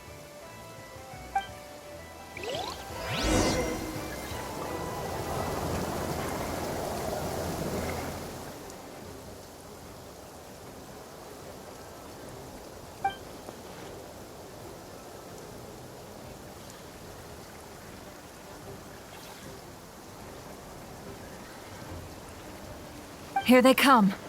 That's quite a horde. As we expected. Get ready, everyone! Take your positions, and prepare to engage.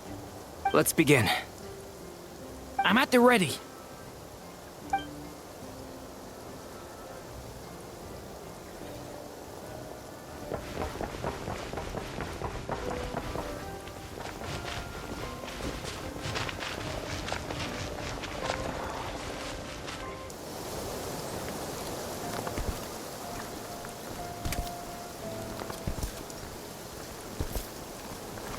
You're looking well.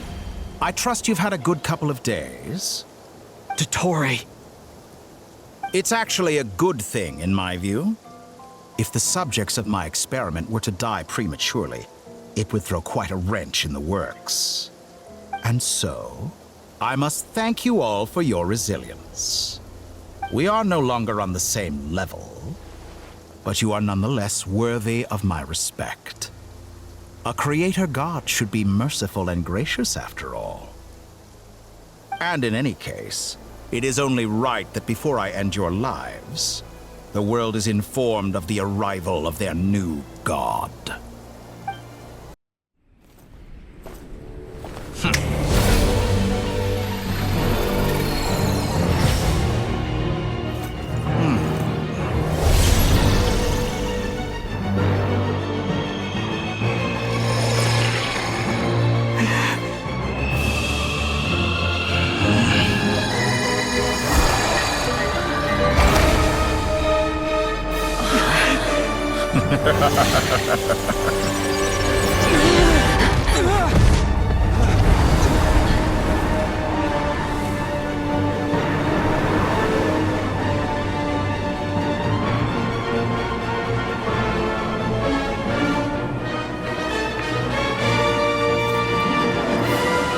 The experiment begins.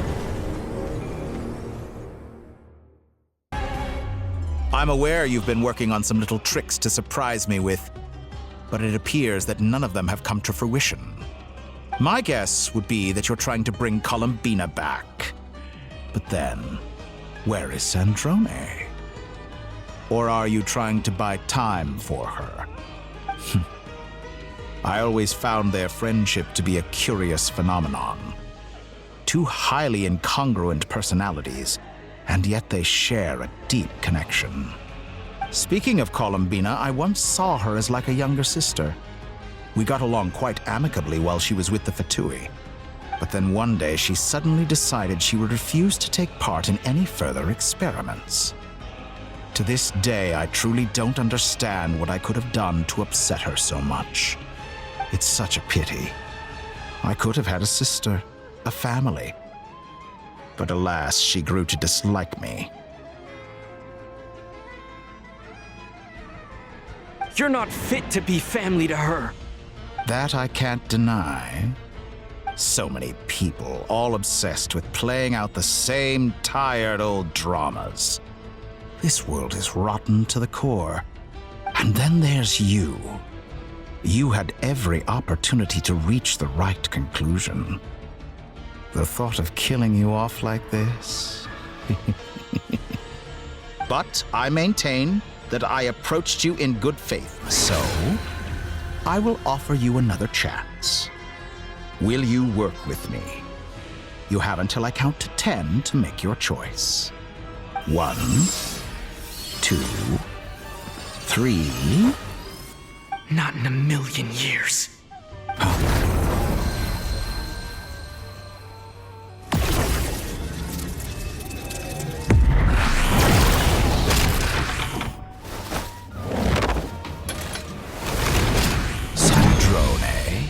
What a pleasant surprise.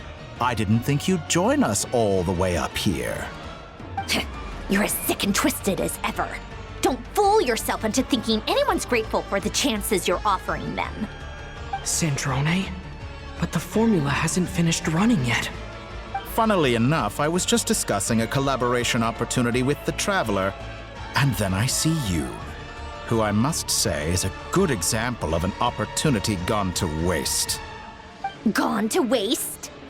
I said that everyone would get one chance, and you've used yours to march right back into the lion's den. So yes, it's an utterly wasted opportunity. And what makes you think I believe a word that comes out of your mouth? I was planning on disposing of your little formula after wrapping up more urgent business here. But since you've taken the trouble of serving it to me on a silver platter, I can simply bring it forward in the schedule.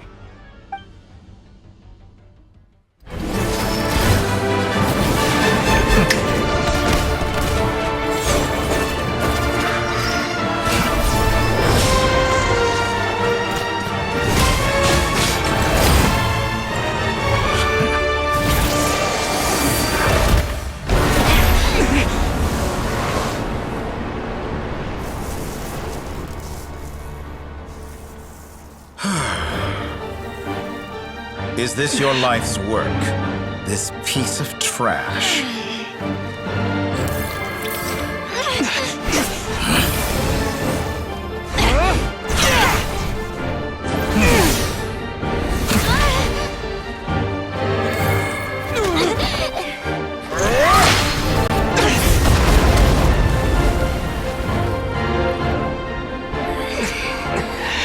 Your formula runs too slowly, Sandrone. You put your hope for success on others instead of fighting dirty. That is why you have failed. Now, whom should I slay first? Any volunteers? No one? How nice of you to leave the decision to me.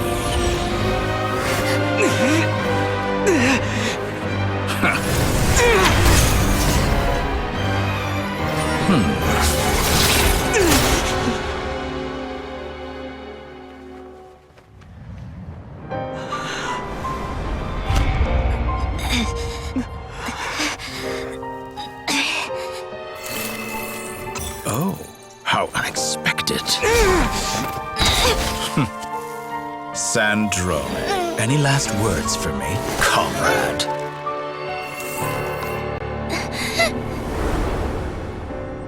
Is there anything you wish for? Not really. But I've always known what I don't want. Go to hell, Dottore.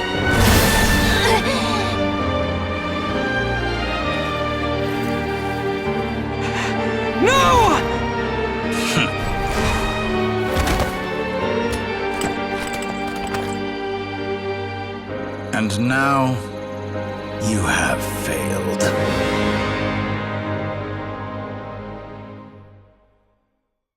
Sandrone! Now you see how fragile mechanical contraptions are. Just a gentle tap, and they fall to pieces. However keen of an inventor Sandrone may have been, her death spells the end of the formula that was running inside her body. Of course, I have to commend her for making it this far. As her colleague, I have to admire her stubborn tenacity. Now, it is time for you to take your place by my side. My count was interrupted, but the second chance I extended to you still stands. Once again, you are welcome to join me. By now, I'm sure you have gained a greater appreciation for the power and authority I wield.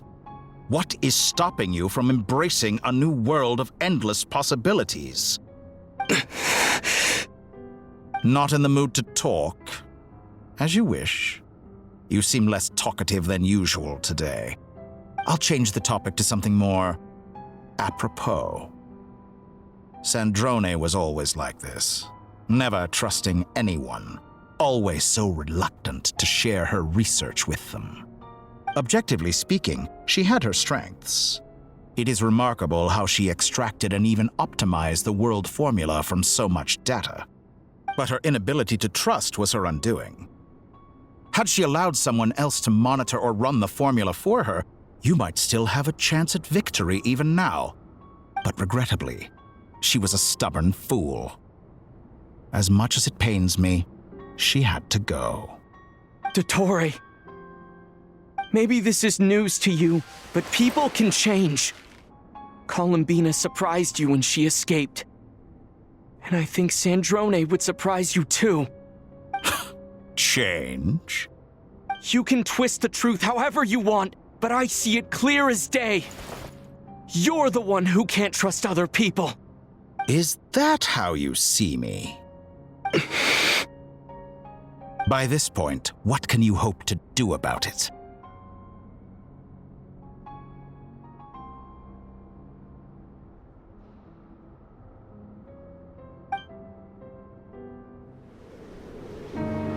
It is pointless to fight on. You've already lost.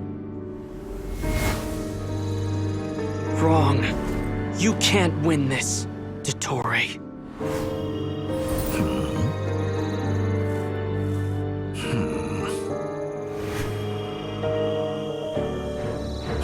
What?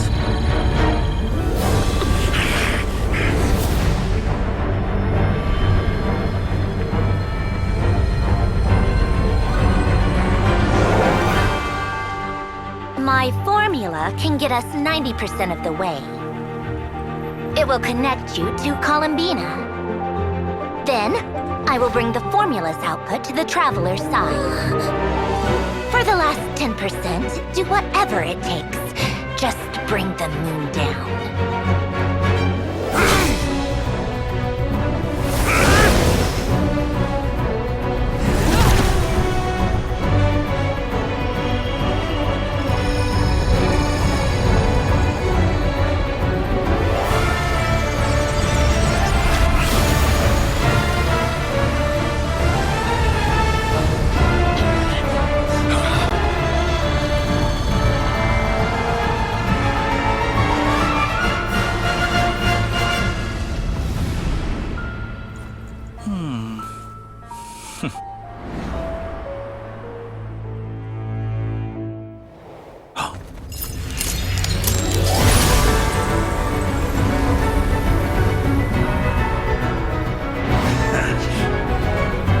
The moon will never be yours!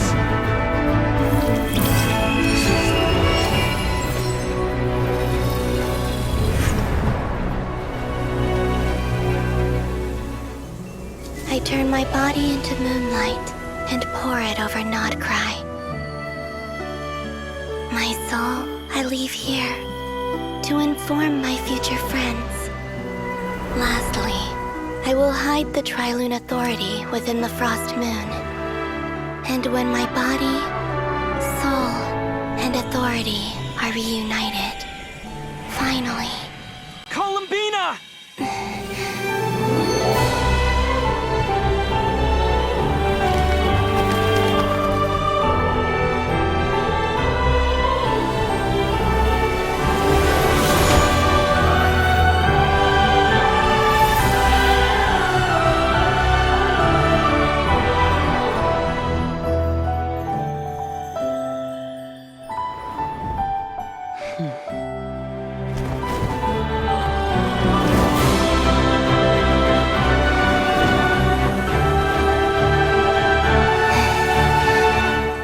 It's been too long. I'm back.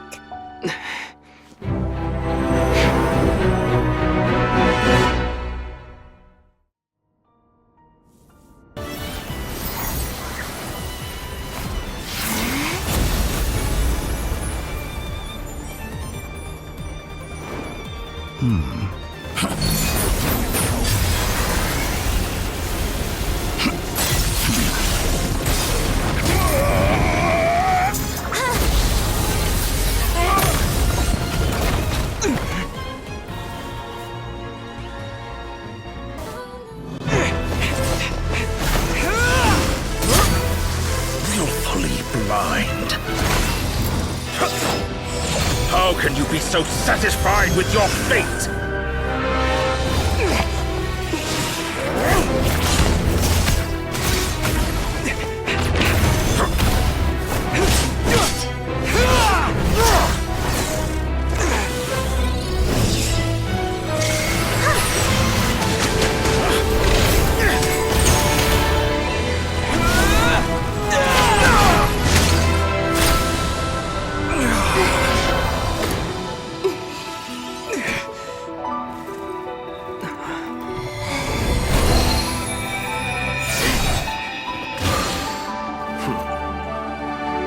This battle was never about fate. It's about friends, family, and the home you stole from them. So dull. Only the weak rely on each other for comfort. You shall see. Once I transcend fate, you will be nothing but fodder for my grand experiment! That will never happen.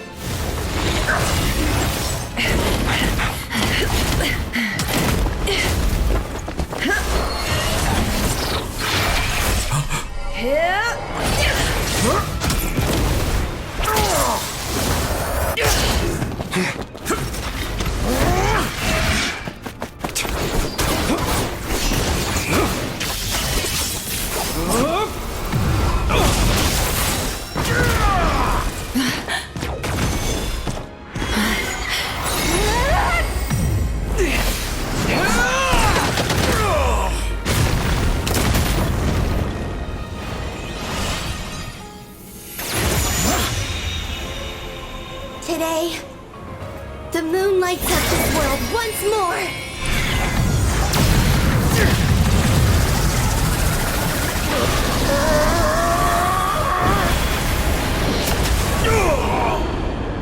This loathsome world.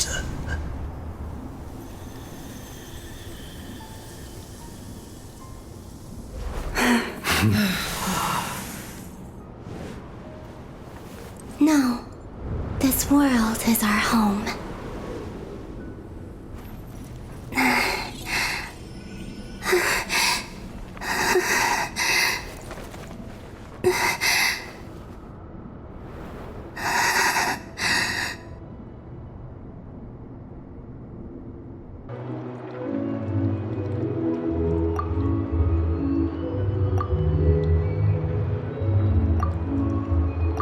No, you're doing it wrong.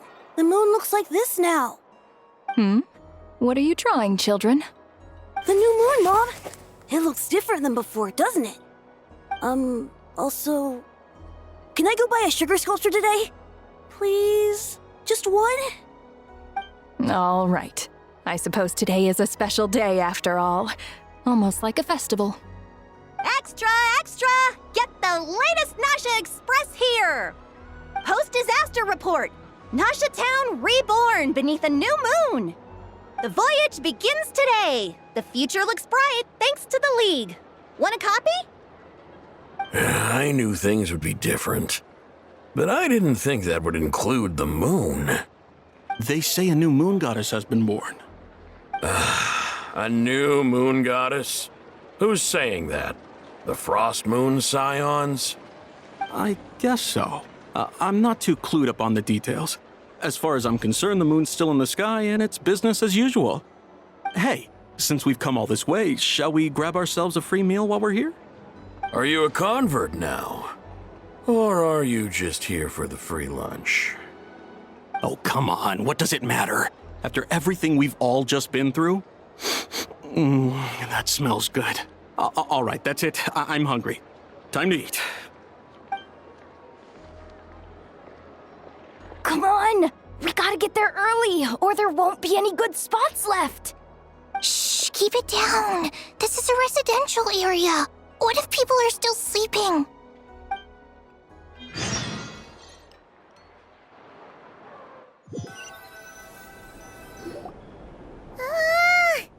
Why is it so noisy outside?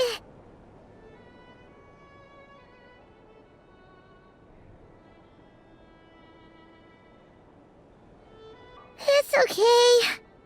Paimon was pretty much awake anyway. It's been so long since we last had a chance to relax, huh? Feels like time is moving slower than usual. What about you? Did you rest well?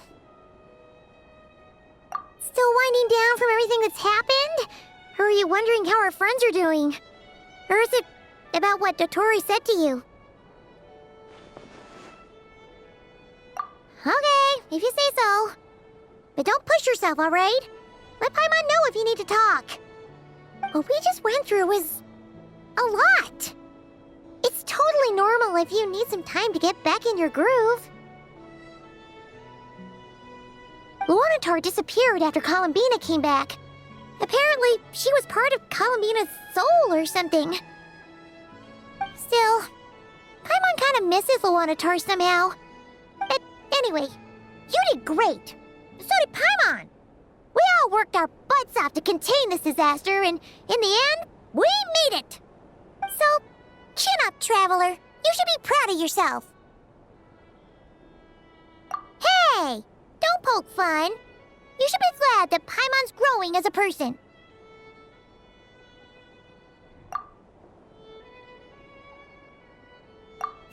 Paimon didn't think you'd mention it.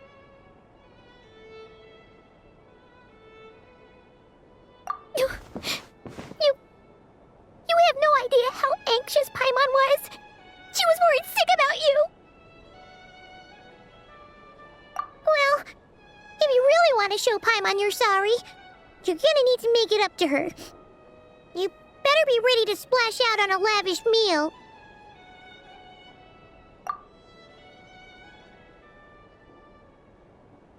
Phew. Okay. Paimon's full now. Huh? Oh, well... Hey there, Traveler and Paimon! Good morning! Morning, Yehoda! Here for some breakfast? Oh, I've already eaten. Just need some water. I was mostly worried you might forget what day it was today. So, I came over to remind you. Careful there, Paimon. Too much food will make you drowsy. Don't let anyone catch you hiding at the back and nodding off during the League meeting. You should probably be saying that to Aino. She's the baby of the group, if anyone.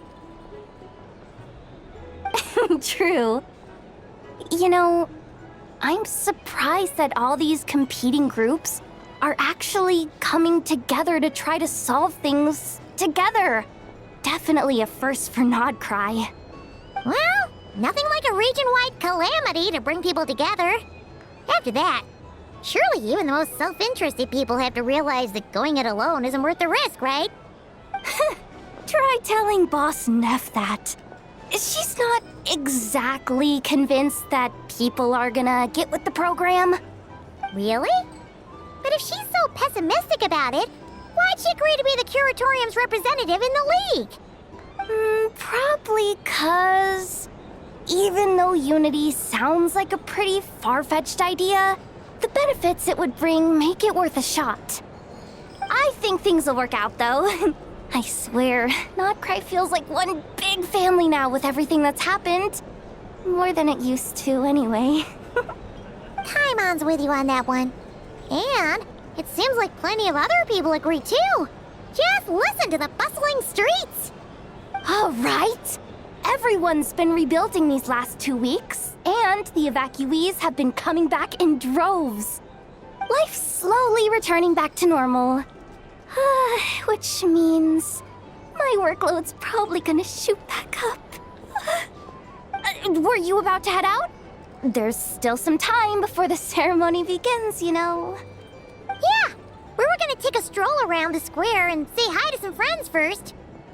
Sounds good. See you later then. Please accept today's boon.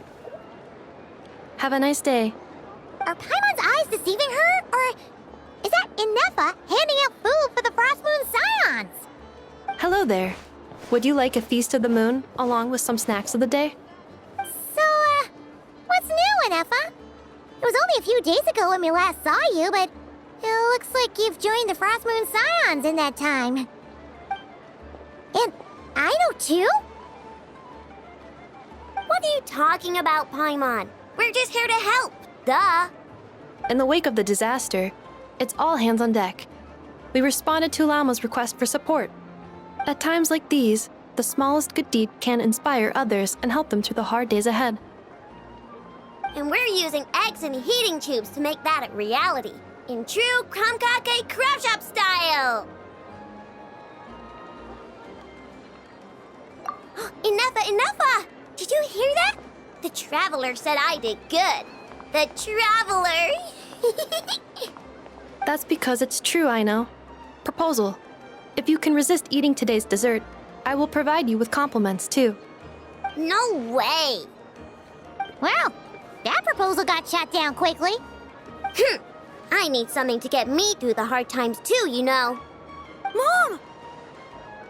Yes, dear. Go right ahead. Excuse me.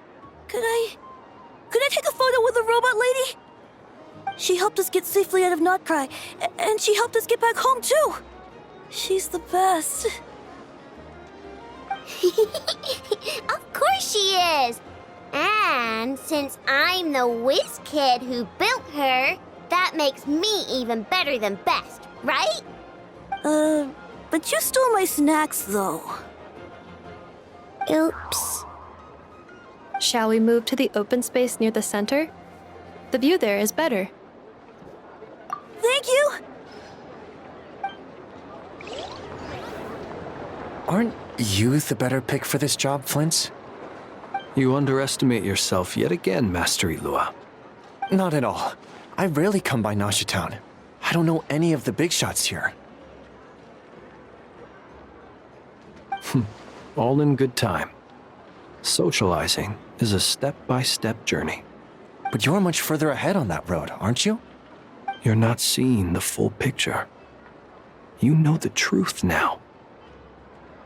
My friends do not understand my habits. There is no question about it.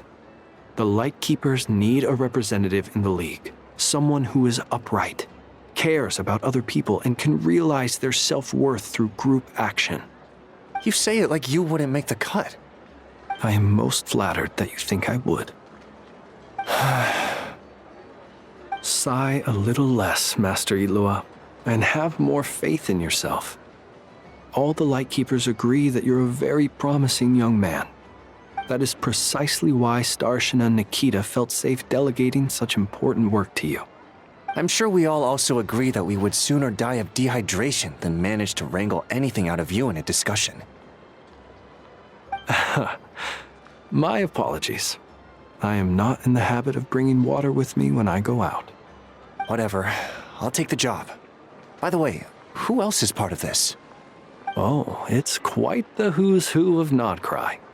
There's the Moon Chanter of the Frost Moon Scions. the boss of the Curatorium of Secrets, a representative of the Voynich Guild, and even someone from the adorable Krumkake craft shop. I'm sure you will find speaking with them to be a genuine pleasure. If you say so. I've never done this work before, so I'm honestly a little scared of making mistakes. But I'll do it. Not only is it our duty as Lightkeepers, but because I want to make Nodcry a more welcoming place. An admirable attitude to take. The beacons are lit, Itlua. We're but one step away from breaking through the blizzard.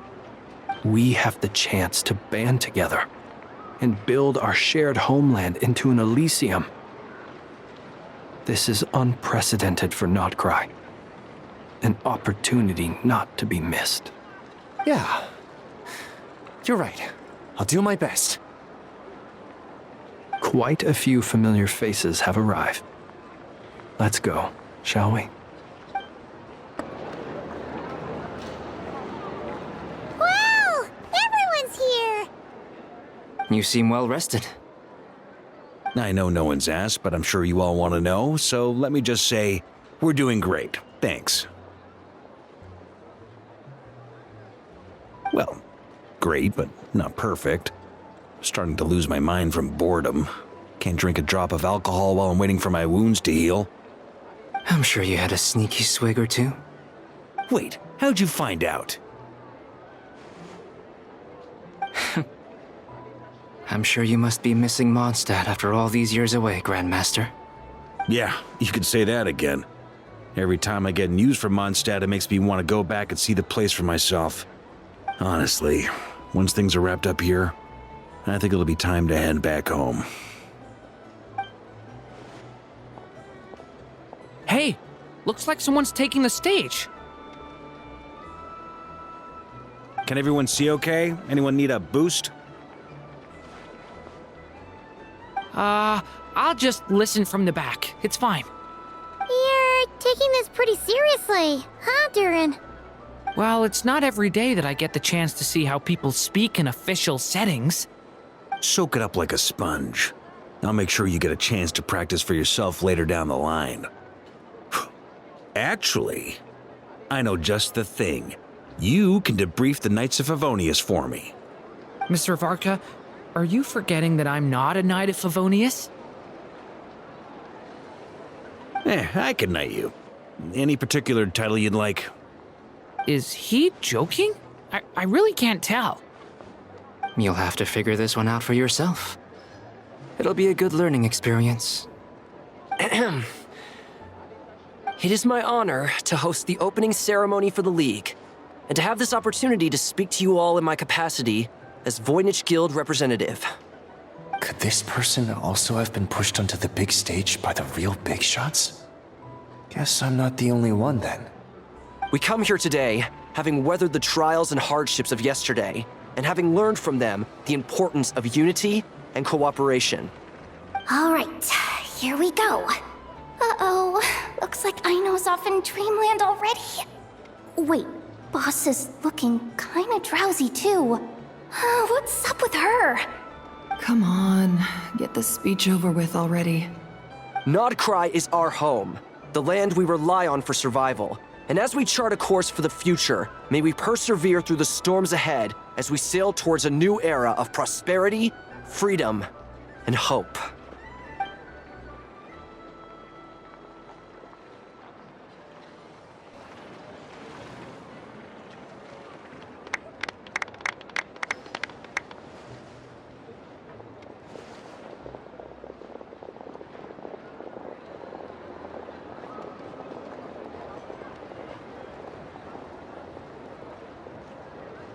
Looks like we'll have more opportunities to travel in the future. I'm sure you'll cope, Lady Moonchanter, given how fleet of foot you are. Unfortunately, I suspect I'll be too busy at the Curatorium to act as your host. We have a busy schedule, not to mention an international network of contacts to manage. That'll be all right. I'll just check your schedule with Yehoda well in advance. And if she's not available, I can simply ask Ashru. You... So giving my employees extra workload isn't enough for you? You're really going to drag my cat into this too? I thought you'd approve. Aren't you forever increasing your employees' workloads? That's a bold statement. Are all the Frost Moon Scions feeling more audacious now that your moon goddess has returned? Columbina's return has brought joy to all who care about her. That includes both you and me. As for the Frost Moon Scions, we are learning how to thrive independently, without relying on the moon goddess. It is up to us to make our home a more livable place. Joining the League is one of the steps we are trying towards that end. I like the word try. It's nice and non-committal. You can opt out at any time and still say you tried. You don't see a bright future for the Frost Moon Scions? Or did you mean the League? I'm just not as optimistic as you. The Frost Moon Scions should count themselves lucky that they have a leader as stubborn and enterprising as you. But Nodcry's a big place, with all kinds of people. Most of them don't enjoy answering to a leader, or even listening to reason. Well, that's where you and your methods come in. Unless the Curatorium of Secrets is only here for appearances. For now, yes. And that won't change until this venture becomes worth my while. What would make it worth your while? Getting out more than I put in. Right now, I'd barely break even, but I'll grant that it's a good start for Nodcry. Then maybe it's worth a try. All right, you can stop now. Or do I have to join the Frost Moon Scions before you'll get off my back? You'd be very welcome to join us. Hey, you two! Congrats on all your hard work! What are you chatting about? Nefer was trying to dissuade me from adding to her employees' workload. Also, she's considering joining the Frost Moon Scions. Sorry, what? Your conversations are always the most interesting. Would you two care to join me for some tea before heading to your next destination?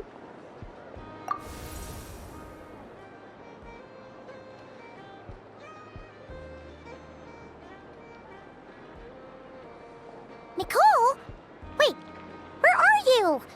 Aren't you gonna show up today? Sadly not. I'm otherwise occupied right now. I'm sorry, Paimon. I can hear how disappointed you are. If it's any consolation, let me say that how things appear on the surface is a far cry from what they are at their core. Perhaps you'll feel better if you focus on the fact you have a special line of communication with the great mage herself. Okay? Has something happened? No, or not yet, anyway. Well, that's not ominous at all. Not for the time being. Just think of this as a general check-in to make sure this communication system is still running smoothly. Besides, it's good to chat once in a while if we want to maintain our friendship. You could have just said so. Paimon got all worked up for nothing. Still, the best friendships are built through face-to-face interaction, you know. It's never gonna stop being weird having tea with you when you're not there and just talking to thin air. All right, fair point. I'll bear that in mind for next time. Yeah. Any update on that crisis at the world's borders? Alice just informed me that they had their work cut out for them. And now everyone's thoroughly exhausted. But they did finally get things back under control. Still, we can't let our guard down yet. The disruption caused by this disaster has made Teyvat easier to detect from the outside universe. She plans to wait for things to stabilize, then reschedule her Mondstadt vacation plans. As for me, I agree with Hat Guy's perspective. This is a time when many new variables are emerging, and the situation is changing constantly.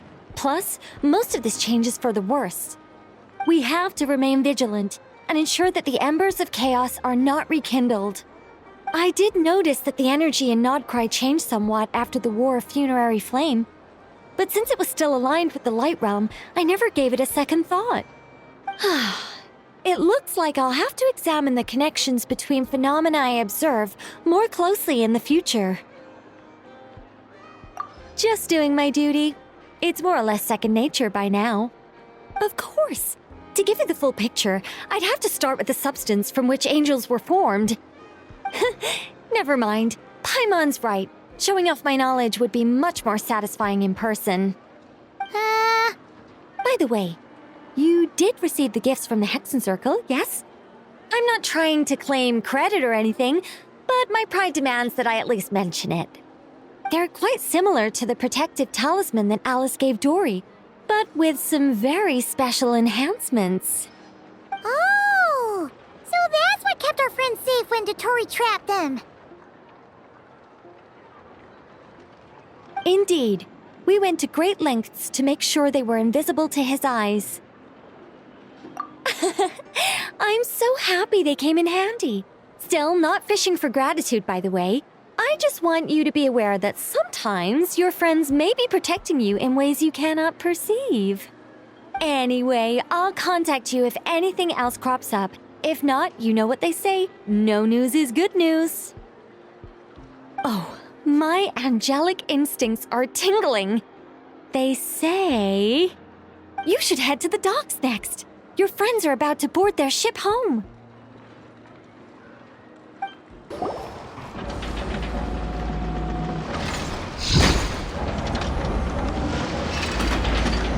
You're here. You're here too, Hat Guy. Are you heading back together? No, I'm bound for Sumeru, and she for Fontaine. We just happened to cross paths at the harbor. Everything seems fine. Sandrone may have an abominable temper, but she's always been very responsible with important calculations and things entrusted to her by valued friends.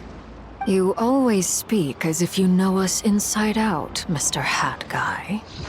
Maybe I'm just a good judge of character. I certainly hope that's all there is to it. Regardless, you have been a significant help in this matter. For that, you have my gratitude. I didn't do anything special.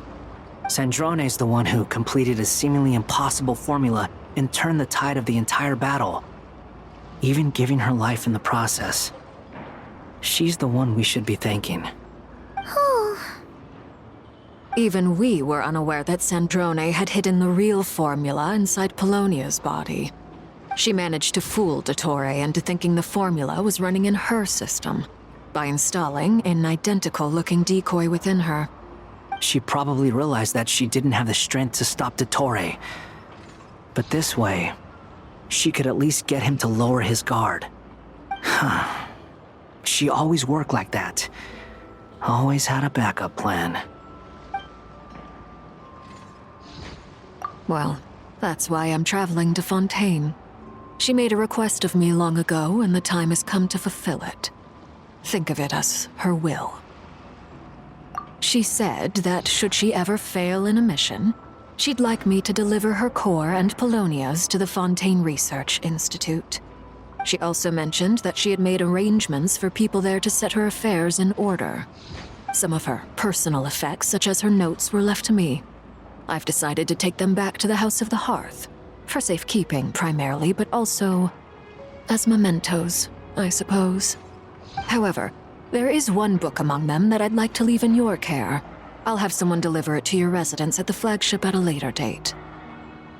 No, I was specifically warned not to tell her. This is her last wish, and I will abide by it.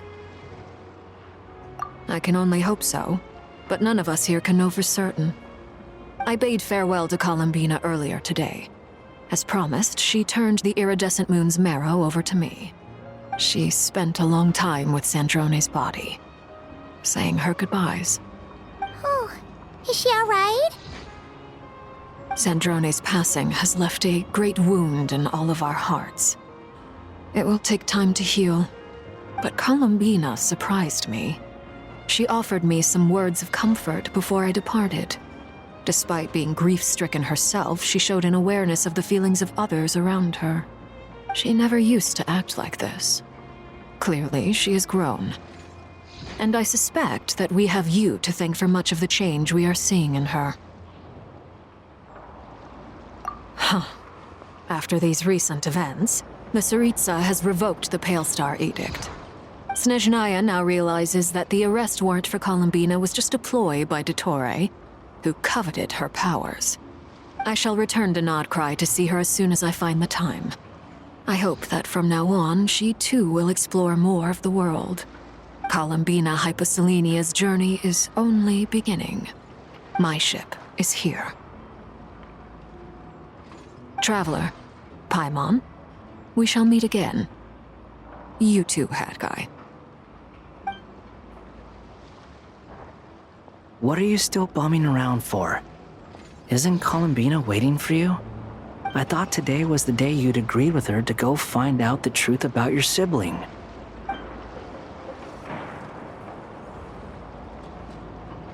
You're afraid you won't like the truth when you see it. Well, this is new. I was starting to think that nothing could scare you. Don't say that! Wouldn't you be if you were in this situation? Fair point. But I'd say I have more experience facing up to unpleasant truths than the Traveler. They say blood's thicker than water. I know how much you need your family back. More than you need any of your friends. And I'm sure that all your real friends understand that too. No matter what the truth turns out to be, they will stick by you and support you, whatever decision you make. Finding the truth is important. But more important still is what you choose to do once you've found it. At least, that's the life lesson I've learned from my experience, grappling with the truth. What? Now that Dottore's dead and gone? A little, I guess. But it hasn't solved everything. Maybe I regret not getting to end his life with my own hands. Or maybe it's something else.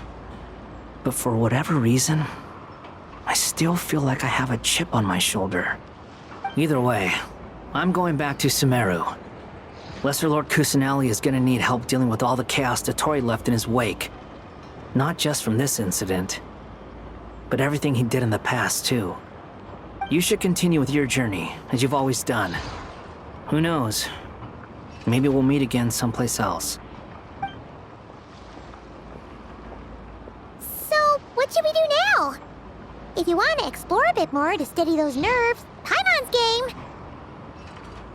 After all, when Columbina said she knew where your ship was hidden, Paimon promised to give you two some alone time with the truth.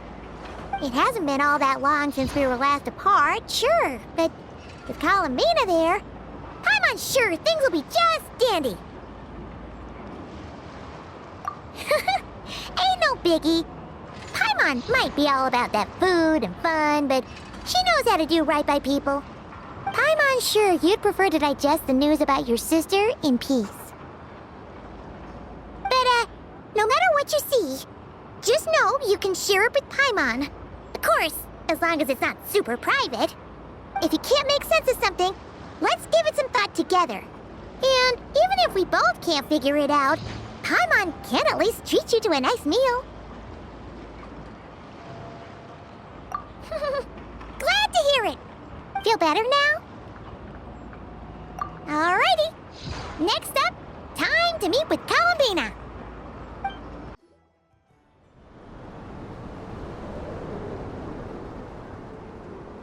Columbina, we're here! Can't quite believe we're meeting out here. We've gotten used to walking over to Silver Moon Hall whenever we go see you. Well, you're still welcome to go there whenever you want to see me. It's just, now that it's all over, I've decided to make some changes. Try and fit in with the Frost Moon Scions, like Lama suggested. The older generation are still timid around me. They don't dare get too close, and they bow their heads when I walk by. But things are much better with the children. I see more curiosity in their eyes. Hopefully, by the time the next moon prayer night comes around, I can enjoy the festival with them as myself, without having to pretend that I'm only dressed up as the moon goddess. You'll do fine, Columbina. Paimon's sure they'll realize you're super nice once they get to know you better. You really think so? When we first met, you thought I was a little up in the clouds. Well, we were just starting out then, come on! So Alma told you, huh? I'm only teasing. I know that I have you to thank for pulling me back down to solid ground. It feels good to finally stand firm on the earth where I was born. Oh, that's great!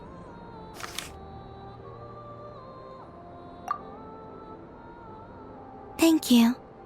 I'll make sure not to lose it this time. Well then, are you ready? Lumine, what happened to our spaceship back then? Why did you leave? It's time to learn the truth at last. Ready as I'll ever be. Good. Then let me open the way for you.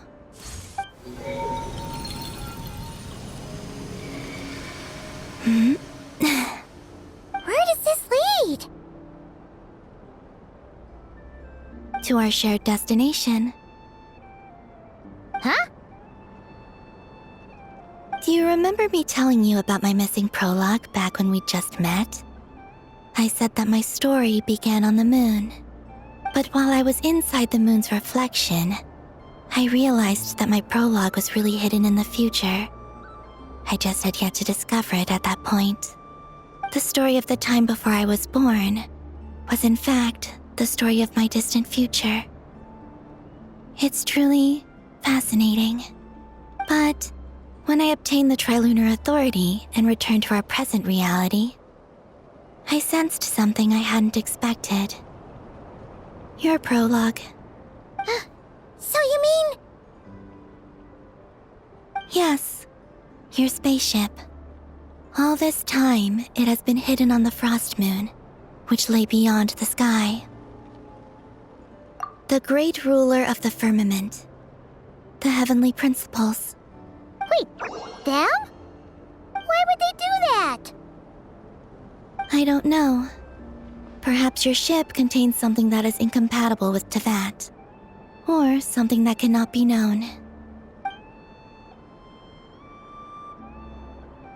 Oh, did I pick a bad time to say this? I know it must have been hard to work up the courage to do this. Maybe I should have waited until you were on the moon, with no chance to back out. That would have been kind of mean, you know.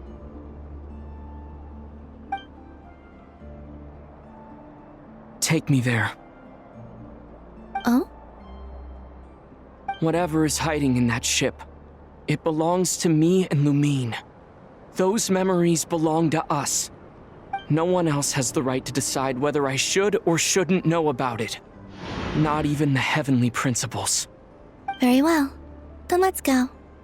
Yeah, you two take care, alright? And don't forget to come back soon! Rest assured, Paimon. We will. Traveler, after you. Thinking about the story that we'll find hidden on the moon? Yes. And hoping that it has a happy ending. Stories like that don't exist, you know? You don't believe in happy endings? I don't believe in endings. Where am I? This is the pathway I built between Teyvat and the Frost Moon. The moon is very far away from us, so it could be a long journey. After I obtained the Trilunar Authority, I unwittingly saw past events from many of my friends' lives. One was Lauma. She was so young when they chose her to be the Moon Chanter. From then on, the Frost Moon Scions looked to her to bring messages from their goddess. For better or worse, I had left Hisi Island before she was ever born. It was not until much, much later that she met me. I think it's for the best. Because of the way things turned out, you had the opportunity to become friends. You're right. In that sense, I think we were both very lucky.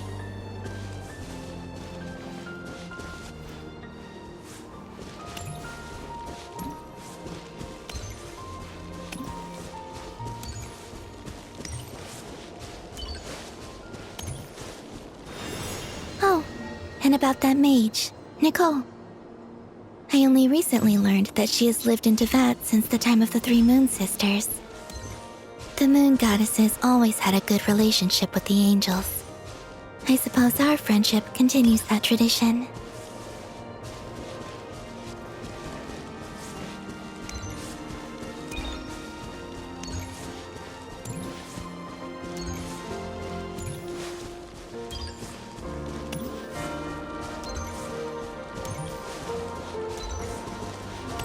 And then, there's Sandrone. I never knew that much about her, beyond the fact that she was created by someone called the Lord Artificer. She, too, suffered for a long time before joining the Fatui.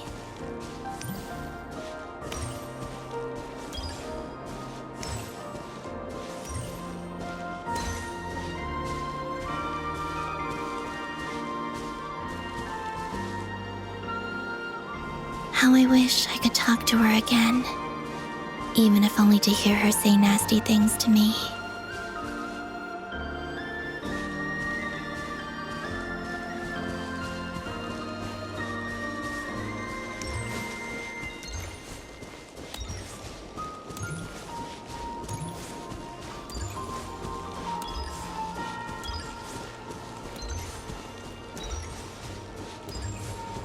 Also, I saw your sibling's story.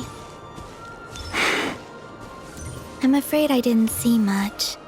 It seems that she rarely came to the surface, where the moonlight shines.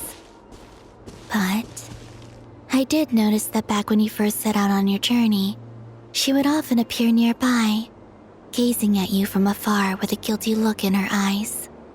Lumine. Let us speak no more of the past. I probably shouldn't reveal so much about my friends. It's not my place. Let the moonlight carry us forth.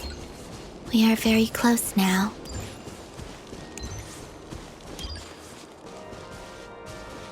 After this, I'd like to bring some Kuhenki to the moon as well. If they're willing, of course. What about your other friends? Will you bring them to visit too? Certainly. But I'll need to tidy the place up first. This home hasn't received any guests in a long, long time.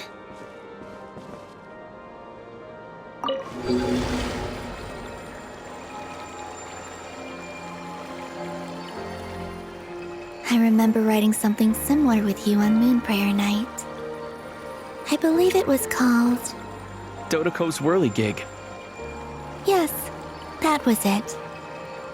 You asked me if I was afraid to return to the moon, and I said that I was. The idea that I had gained something precious, only to lose it so quickly. That frightened me. But I'm not afraid anymore. Besides, this time, we're traveling together.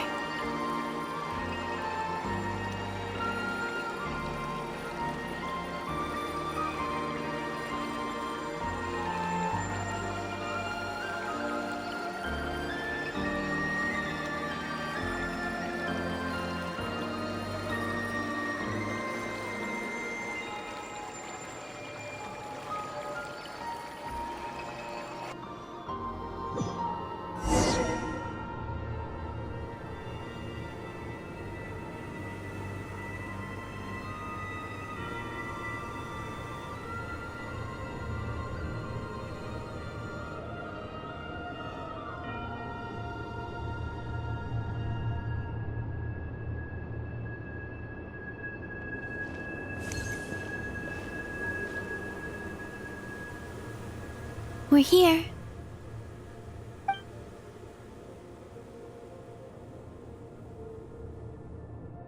Over there.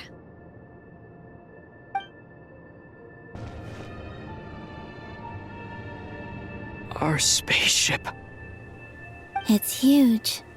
I suppose that the moon is the only place one could hide it.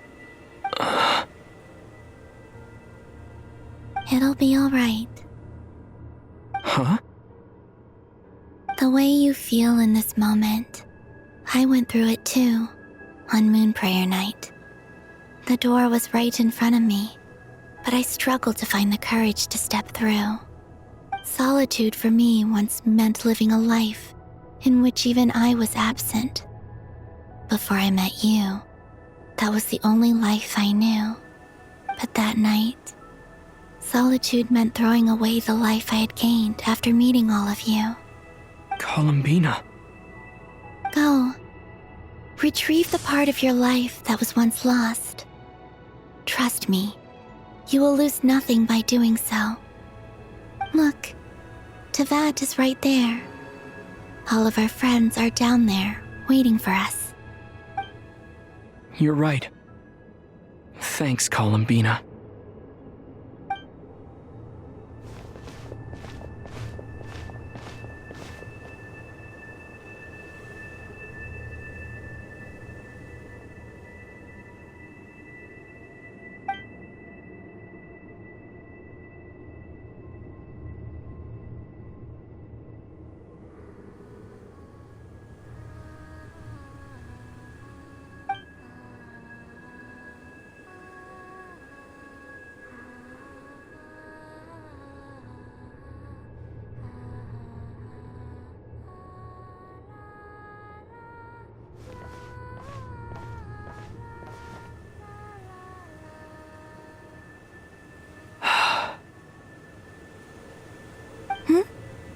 Finished? Yeah. Why did you take your eye mask off? Well, since my return, I've decided to take more opportunities to see the world with my own eyes. Besides, I've always wondered how Teyvat looks from the moon. And what do you think? It's beautiful. I could spend a whole day here just gazing at it. What about you? What do you think of the truth you found? I haven't looked at another person's expression in a long time, but I think yours is saying it was neither good nor bad. Keep this up, and it won't be long before you give Nefer a run for her money.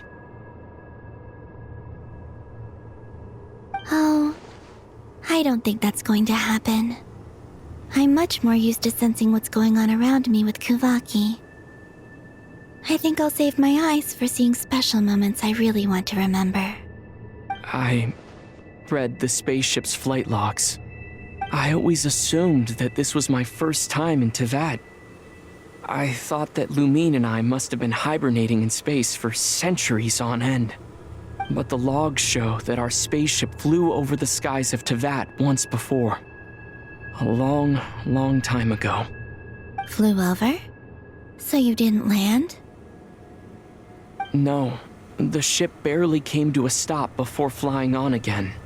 After that, it continued traveling through space for a long time.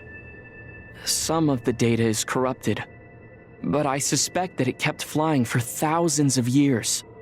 It was only after that that the ship made a forced landing in Nodcry. When Lumine found me, she came from outside the ship. Could this mean that she left the ship long before I did?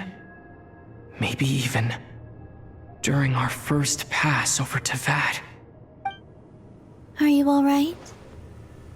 Yes, I can feel that the truth is coming together, one small piece at a time. I remember Lumine telling me that when she first arrived in Conria, she could not recall the past. So this might be something that even she doesn't know. Here, I made some space for you. Your mind must be racing, and this seems like the perfect place to relax and clear your head. Oh, Wait, there's one more thing. What is it? Wait here a moment.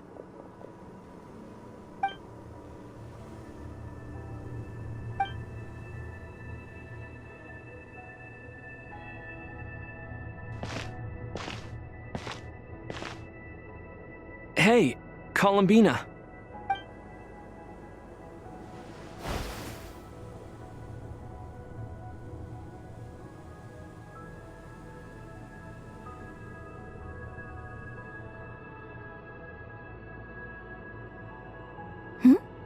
Is that a new outfit? An old one, technically. It's been in a cabinet inside the ship this whole time. It's a matching pair with Lumine's. She always liked this set more. Huh. I don't think there's a huge difference. Really? Yes. It's still the same you. You're the same person, no matter what clothes you wear. Only Columbina would make an observation like that. Traveler, do you consider Tevat your home? Home is wherever Lumine is. But then after all the time I've spent here, and everything I've been through, yes, I'd say it's my home. Would you change your answer if Tevat changed appearance? I mean, if the truth about Tevat turned out to be different than what you thought. I don't know, but I don't think so. The truth is not what matters most to me about Tevat. When I was first born, I longed for a home. And when you get something before you're mature enough to understand the world, you just take it at face value. I thought that a home was a transaction. You give me what I want, and I'll do the same for you. But you and your friends taught me what a true home should look like. You never asked for anything, yet you gave so generously to me. That's because your friendship matters to us. It was worth it. In the past, I thought that my birth in Nodcry must have been a mistake. But after journeying to the distant past where the story began, I realized that it was I who chose Nodcry to be my future home. Now, I am glad that I made that choice. I'm sure your friends are just as glad. In fact, I intend to make the same choice today as I did back then. What do you mean? Well, I've given the Eternal Moon's Marrow to Lauma, and the Iridescent Moon's Marrow to Arlecchino. And now, I shall return my Kuvagi to Nodcry again, that it may continue to protect my chosen home. Wait, but what about your body? Oh, are you worried that I'll disappear again? I won't. Not this time. The Frost Moon has now entered the fall sky, and I am the Tri-Lune Goddess. I am only returning to Nodcry the part of me that it needs. I am giving what I can, because my home is worth it. Oh, and I have something for you, too. For me? Yes. Come closer.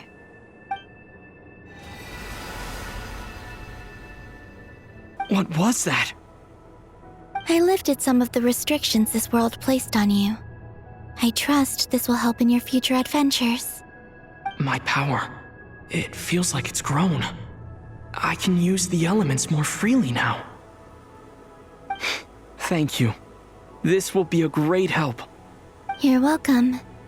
I see you as family, and after everything you've done for me, In fact, no. It's not because I owe you. It's because you're worth it. Here, this flower is for you.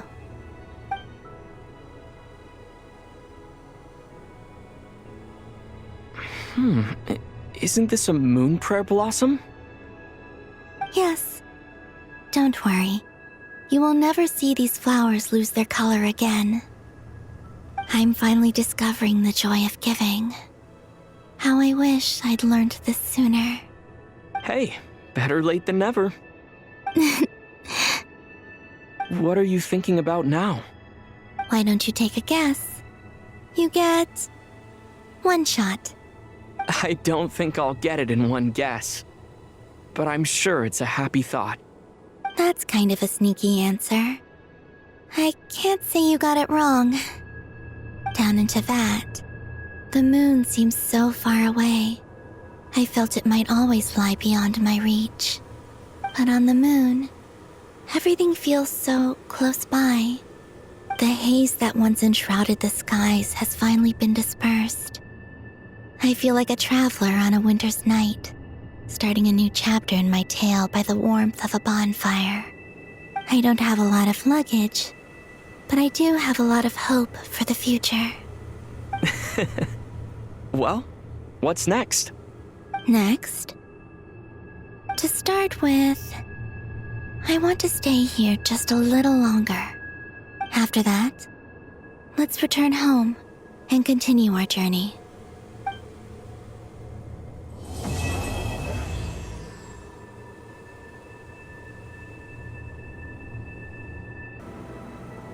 The journey goes on, for you and for me. Like I said, this is not the end. I don't believe there has to be an ending. Okay.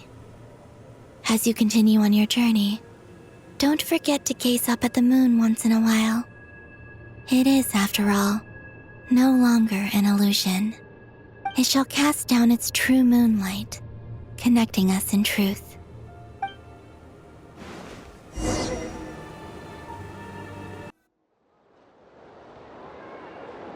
To Jean, acting Grand Master of the Knights of Favonius. This preamble is such a pain to write. It's probably high time we got rid of this acting business. I trust that Dern has updated you all on recent events. Hope we didn't worry you too much. The good news is, we managed to come together and put a stop to the Doctor's evil schemes. With that, I think it's safe to say that Notcry is finally out of the woods. As for the Fatui, not counting the Damselette, aka the Moon Goddess, who has left their organization, we found ourselves allied in this instance with both the Knave and Marionette. May she rest in peace. As ever, we find ourselves better off for making friends rather than enemies. But until we can ascertain the Tsaritsa's true intentions, the future remains uncertain. In a short while... Wait... How am I meant to surprise everyone if I tell them in a letter that I'm heading home? Well, that would be a huge waste. Okay, got it. I will begin sending the expeditionary team back home in waves. I'm sure they'll be able to answer any questions you still have.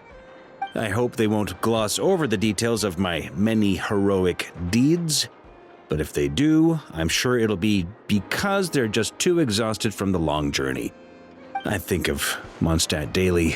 Please give everyone my best regards. P.S. The honorary knight went above and beyond this time. Are there any other honors we can give him? I'll leave it with you. P.P.S. Please be extra nice to Klee for the foreseeable future.